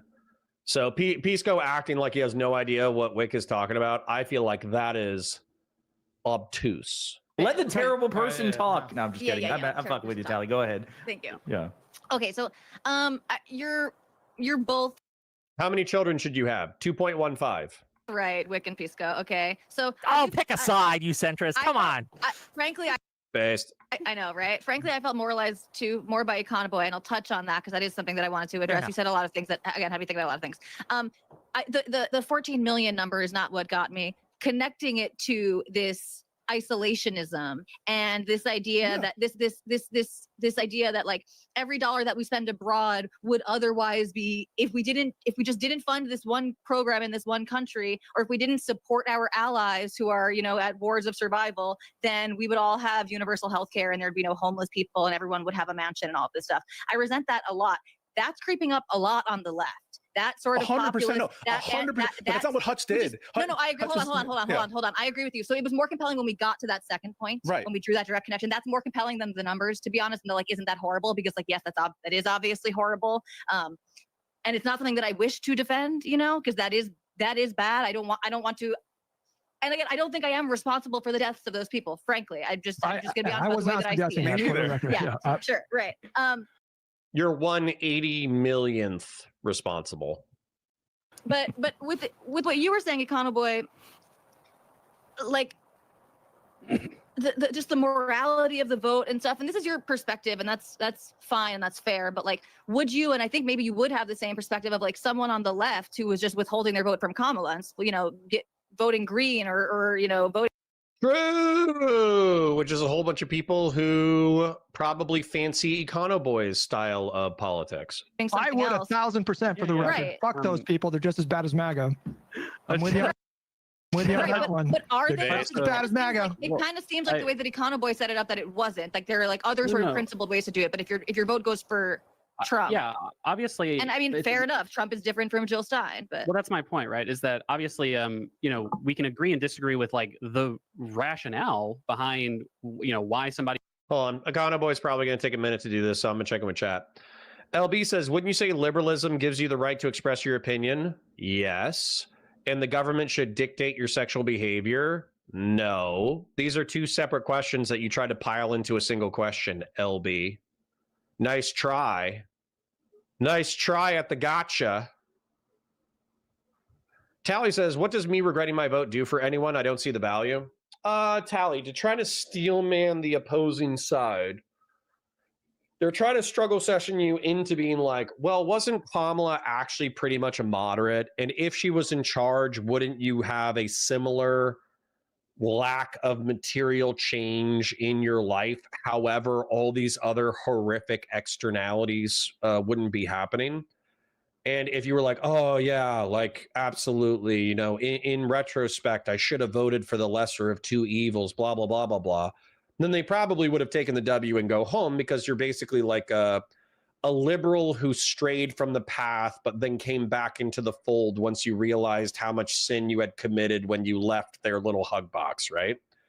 Whereas what I would say, and maybe I'll even talk to Josiah and say, hey, we should do a one-on-one, or we should do a Lib and Learn episode, is that like, you should be alarmed. They should be alarmed. The liberals should be alarmed that you, a progressive, I don't know if you're Jewish, but I'll just say you're Jewish, a progressive Israel sympathetic Jewish girl who has been liberal and progressive her whole life, is now listening to centrist, disaffected lib podcasts and was willing to do a protest Trump vote. That should be alarming to them, and they should say, what the fuck did the left do in the past 5 years that caused people to protest vote against us? Where did we lose the plot? And if they asked you that question, to be fair, they kind of did give you an hour to answer that question. However, the only thing that I've heard really so far from you that number one, vibes were off. Number two, a bunch of progressives were totally psychotic about the state of Israel. And then number three, they were partially psychotic about race issues and gender issues. That's what I heard. So, I mean, if you have other things that kind of turned you off from like lefty politics, then I'd be happy to hear them. But that's basically my summary. Who votes for somebody or whatnot. I mean, I think that, to be fair, look, I will say that people who didn't go out and vote for Kamala, whether it was, because they wanted to vote for Trump, because of, like there was a protest vote for Trump, or because they had these like far left kind of, not far left necessarily, but like these very like pro-Palestinian like views, and they were very, very anti the Biden administration just generally. Yeah, I would say, of course, there's moral culpability there. I mean, for goodness sake, like I think there's such moral culpability. I'll give an example. I was listening, I don't even know why my wife was listening to this. We were in a car ride, and she was listening to a radio show from Dearborn, and they just happened to be doing a segment on following up with people who didn't vote for Kamala, right? So people who voted for Trump, people who voted for the Green Party, people who just didn't vote. And obviously Dearborn's a super Muslim, most Muslim city in the country, at least it's the biggest, most Muslim city. And one thing that I thought was interesting was that the people who voted not for Kamala, right? The people who just didn't vote at all, they were willing to give interviews, and they were willing to say, look, this is why I didn't vote. And most of them seemed decently regretful about it, that, look, honestly, I didn't think that Trump would be so bad, especially even on the issue of Israel-Palestine, to the extent that they care about it. But the ones who voted for Trump were not even willing to give an interview, right? They were not even willing to show themselves in public, right? Yeah. Well, but I'm saying like they voted for Trump for radically different reasons. Hold on. General, I fundamentally fucking reject this. I really do. Kamala Harris, famous for running her 2024 campaign on far left issues. No, that's not what happened. In 2019, she had a presidential election run for the primaries, and she said a bunch of fucking woke progressive fucking bullshit because that's where the culture was at the same time. You guys can deny that the fucking bond funds were something nefarious. That's totally fine. The optics of it were still horrible. That you effectively have all these BLM protests going on, and you have riots going on, and you're advocating for the bail bond out programs for the people who were arrested. That, like, you can say that it was really well intended. That's fine. It's still horrible optics. And so as a result, when Kamala became the Democratic nominee, she effectively ran as a neocon. She was trying to get the warm and fuzzies with the neocons. She was trying to cater to the center right. And then she just tweeted out gun control a couple of times, which pissed me off because she was trying to, other than gun control, she was trying to appeal to me as a voter. And guess what? She got my vote, but she pissed off the far left. And a lot of people who were in my camp viewed her shift as disingenuous because they were watching clips from her 2019 primary run. So who are you? Are you Copmala, the tough on crime state prosecutor who is proud of your record for kicking ass and taking names in California? Or are you the progressive BLM, I know that she never said ACAB, but ACAB, defund the police, trans people in prison, giga progressive? And the conflict between those two images basically made her seem disingenuous. You can act like this isn't a problem. It's a fucking problem. And you guys pretending it's not a problem is a problem as well. Taggerung says, I voted for him in 2020. Imagine how retarded I feel. Sorry, buddy. Tallybot says, this is just the very least effective way of getting people to change their minds. Agreed. Eric Tom says, were any Korean stores burned during the Summer of Love? Probably not. Everybody knew to avoid the Korean stores. Gen X says gun control was red flag laws or what? I missed what her gun control ideas were. She tweeted a couple of times about an assault weapons ban. If she just said gun control, I'd be like, okay, what does gun control mean? But she tweeted about the assault weapons ban a couple of times, which really pissed me off and was totally counterproductive. General So says yes. So instead of a high information voter would vote for Trump because he's the reasonable pick, that's why the idea this was reasoned position instead of a vibe vote is wrong. I didn't say it was a reasoned position. She said that it was vibes based, but she also said that the fucking left lost her for half a dozen various takes on policies and culture. Well, QC says, can someone tell me what the purple crown that says 200 XP above my chat window means? I don't think I've ever seen it. No idea, brother. No idea. Tagarun says, I think bullying often works, but just not for the person being bullied. That said, the Dems 100% need a vibe shift. Yeah. Somebody said this earlier in chat, but I don't think I read it. They said Democrats have become the HR party, the human resources party, where you have this girl that's dressed to the fucking tens, but in a weirdly modest way too. And she brings you into the office in order to tell you that you can't use slurs anymore. Yeah, that's the current vibes of the Democrat Party. Sorry, Democratic Party, excuse me. As a matter of fact, why don't I just Google human resources real quick? Let's see what pops up. Human resources.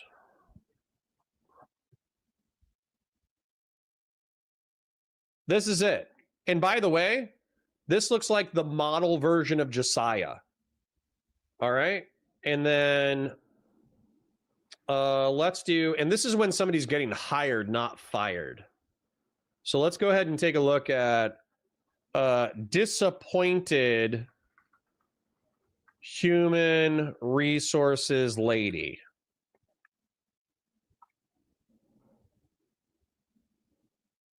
How the HR lady who majored in psychology at a no-name school in Florida is about to throw your resume in the trash.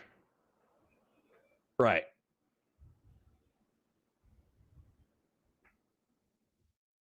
Yep. So yeah, this is the vibes. As a matter of fact, I'm going to Google HR lady. This is the Democratic Party to a lot of people. Is a middle-aged woman with a modicum of power yelling at you for saying something wrong, and she has the power to fire you from your job. That's the vibes. Than I think that you did, and that's fine, obviously. But yeah, I would say that there's always a moral angle to how you vote and how you should feel about voting, right? That I do think that whether, and it should be as conscious as possible. Most people don't, but I think that if you're gonna deconstruct why you vote, you should certainly have deeply held moral reasons as to why you vote, right? Oh, I think poverty is a Timothy Douglas says, can you or Wick figure out a way to convince people to change their minds with it convincing them that they currently believe is wrong? No. And when I figure it out, I'll tell you. I think that the only people whose minds I've changed are people where I said something totally new that they haven't heard before. I've gotten a few comments to that effect. And then the only people that I've changed minds on has been very gradual. And it's effectively being their friends with me having politics that they don't necessarily expect. And then as a result, they gradually shift my way through being friends with me. Those are the only ways that I've changed somebody's minds. You either give them a new concept that completely revolutionizes the way they see the world, which is actually fairly uncommon because in politics, we talk about far out concepts all the time. And the other way is just being like a chill representative of your political faction. Big deal. Well, why is that? And then think about which side is actually better or worse on those issues. Of course, there's a moral access to this. And I mean, yeah, like I do think that to the extent that Trump is terrible and to the extent that you thought that voting for Trump was like a good thing to do as a means to protest the Democrats, I really don't think that that was the right decision, right? Both morally and practically, that I don't think to the extent that... That doesn't surprise me. Well, but I don't think that the Democrats, I guess we haven't really gotten into what you talked about it, but I didn't really understand the answer of like what lesson the Democrats should learn from this. Like, I just don't really know that this is a long-term beneficial thing to do, to like protest vote for Trump. And I think the evidence is mounting that that's the case, right? It was terrible to yeah. And Tally, if you can respond to that, then I've got something to say to hopefully like circle this particular square. Go ahead. Sure, that's fair. And I agree. It's obviously not like a long-term strategy. And again, like I keep trying to unfortunately burst Wick's balloon, which is like, well, I guess the lessons that I want the left to take away from somebody like me is like, there are people who want the same sort of like social end goals that you do, who are really resentful of the grievance framing of everything, that the constant degradation of white people. And I say this as someone who, like, I don't see myself like, I recognize that I'm white, but like, I don't even put myself in that group necessarily. And I used to make She's probably Jewish, yeah. lots of white jokes and stuff like that. Like, I think this is toxic to our culture. I think it's like bad for the mental health of individuals who are really eating this stuff up. And I think it's bad for our society at large. And I know that's like a big, like, grand dramatic statement. But how do you tally? Here's an example. How do you weigh that against the degradation of so many different groups from people on the right? This is one of the Dude, I keep looking for an out, and I was gonna let Tally kind of have the last word, and then I was gonna be like, okay, time to go blow up fucking fireworks and eat hot dogs. But this is the point. So she's telling you a real problem. She's saying, hey, even as a Jew, I used to make anti-white jokes, and I used to deal in grievance politics and all that kind of shit. And then people were telling me the leopard was going to eat my face. And then eventually it did, in reference to Israel. And I noticed all the horrific things going on. And then Econo Boy says, oh, that's cute. But did you consider that against all the problems of the Black community and Hispanic community? So aren't you a fragile little white passing chud, conservative grifting freak? Who just sold out all the blacks and browns in order for your comfort. I know he hasn't used those exact words, but that's very clearly the implication. And a further left, more rude and abrasive person would absolutely say that shit to Talibots. 100%. And just because Economo is right, that like you did kind of change your politics for your own personal comfort, that doesn't mean she's wrong. There are plenty of people in the left who have shifted center or right wing because they were being attacked and vilified. And when they said, hey, stop attacking me and vilifying me, I'm a part of your team, they say, oh, did your little feelings get hurt? Did your little white fragile feelings get hurt? Well, did you think that there's a genocide going on in Gaza right now? Did you know that Black people are disproportionately incarcerated and killed by police? Did you know that there were Hispanic people being detained without trial right now? All of your fucking white problems, nobody gives a fuck about your white problems. And you know what happens when you tell fucking people that? They drift away from you. They go, maybe this isn't for me. Because not only did I tell these people that I was a part of their group and vaguely wanted the same things they did, but when I brought up that I had a problem with something, they told me to go fuck myself. So guess what? I'm going to go fuck myself someplace else. Issues that I seem to have foundationally with people who say that this is at least one of the predominant reasons why they are, rejecting the Democrats and not voting for the Democrats is it's like, okay, I like this colorblind approach, right? And I don't necessarily agree with that approach, but I don't think it's the most offensive thing on the planet. But again, when we compare Oh, yeah. Christian Blair says she was mugged. I don't even know if Talibots was mugged, but that's what happened to Anna Kasparian. Anna Kasparian got fucking mugged by like a white meth head and his friend, and they dry humped her in public in Los Angeles. And she was like, wow, this was pretty fucked up. I was like sexually and physically assaulted by homeless people. And instead of being like, wow, that is fucked up, I do feel bad for you that you're dealing with all the failures of our socioeconomics. We should look into how we can improve the homeless situation through creative and entrepreneurial fucking ideas. And also the people who physically assaulted you and sexually assaulted you should be incarcerated with the full the full weight of the law thrown behind it. Instead, they were like, oh, look at Anna Kasparian, this white passing Armenian bitch, and she just doesn't want to deal with homeless people. I bet she lied about getting physically assaulted. And then you're wondering why Anna Kasparian, quote unquote, left the left and became a schizophrenic. It's because of that shit. It's actually...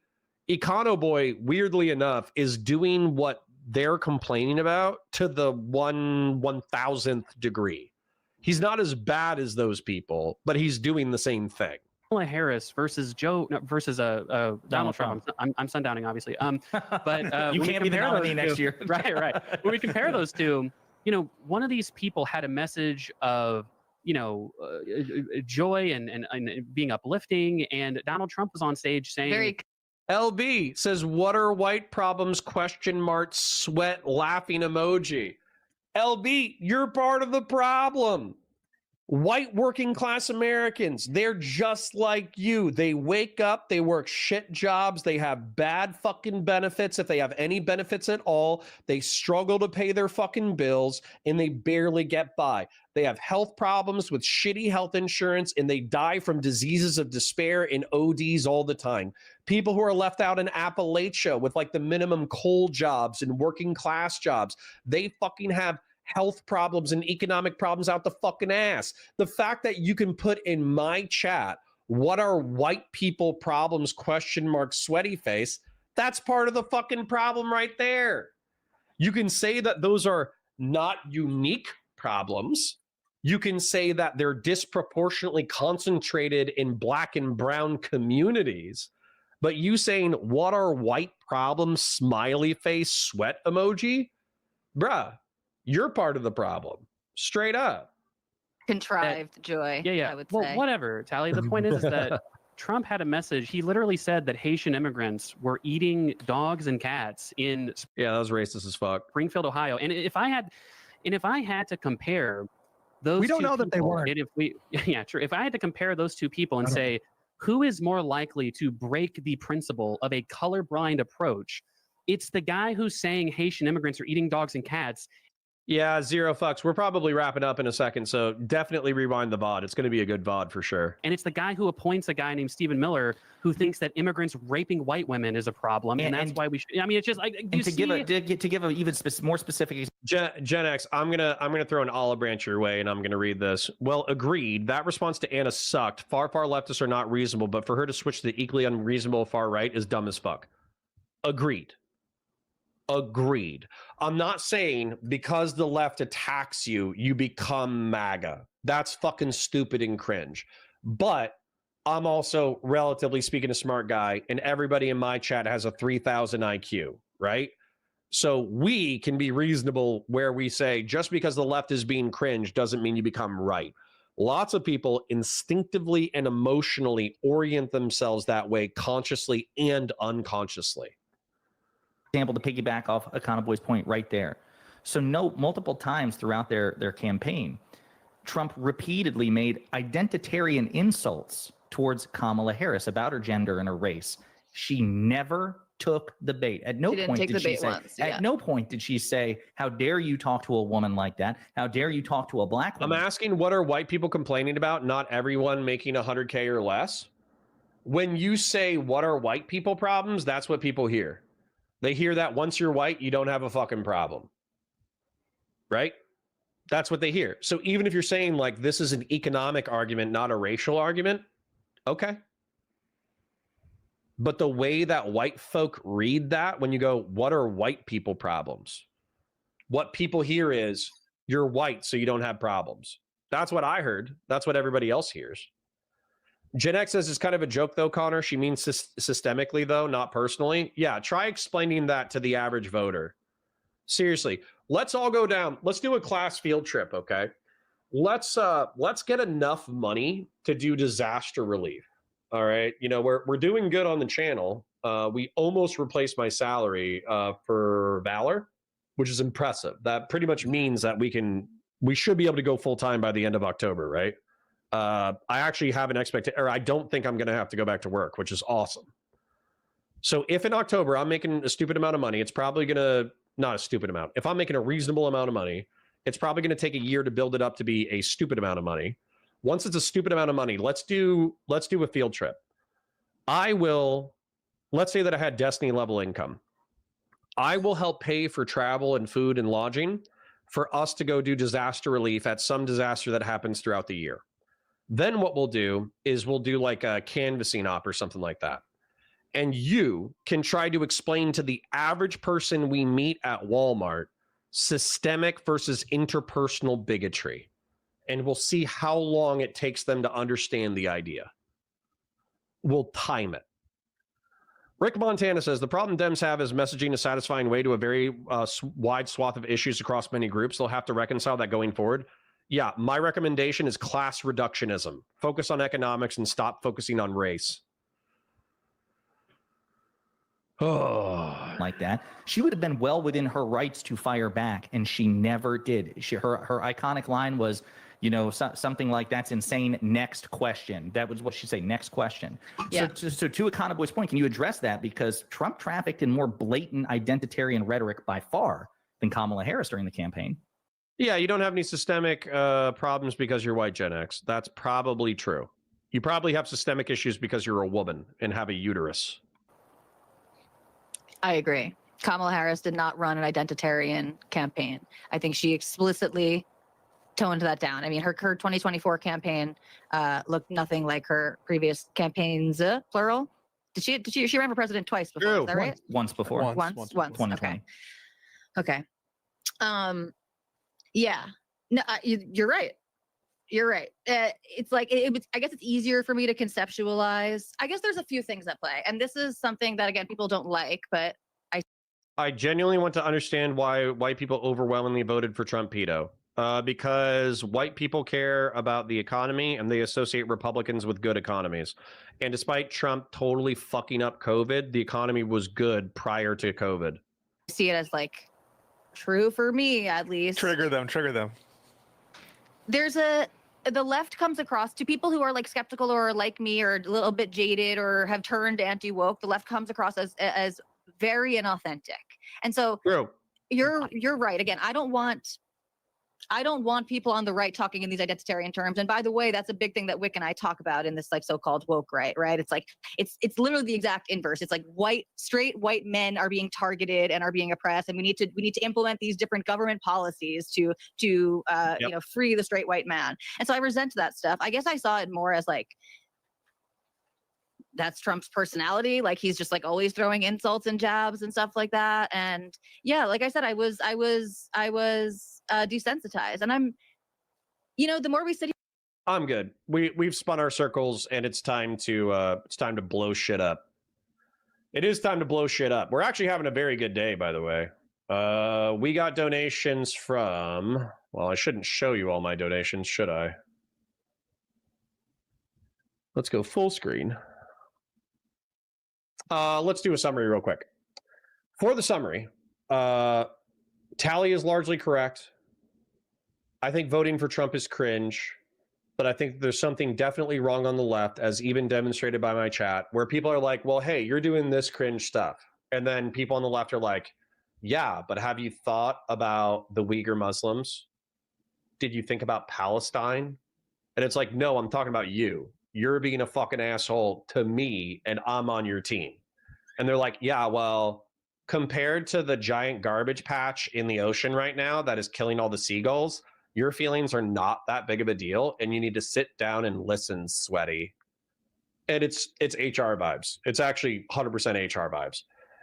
You do something a little bit cringe while you're trying to survive in the world, and then an HR lady calls you into the office in order to lecture you about how you're being cringe. It sucks. It sucks. It's bad politics. It's bad rhetoric. And frankly, that episode wasn't great for lefty politics. I actually think that episode was part of the problem.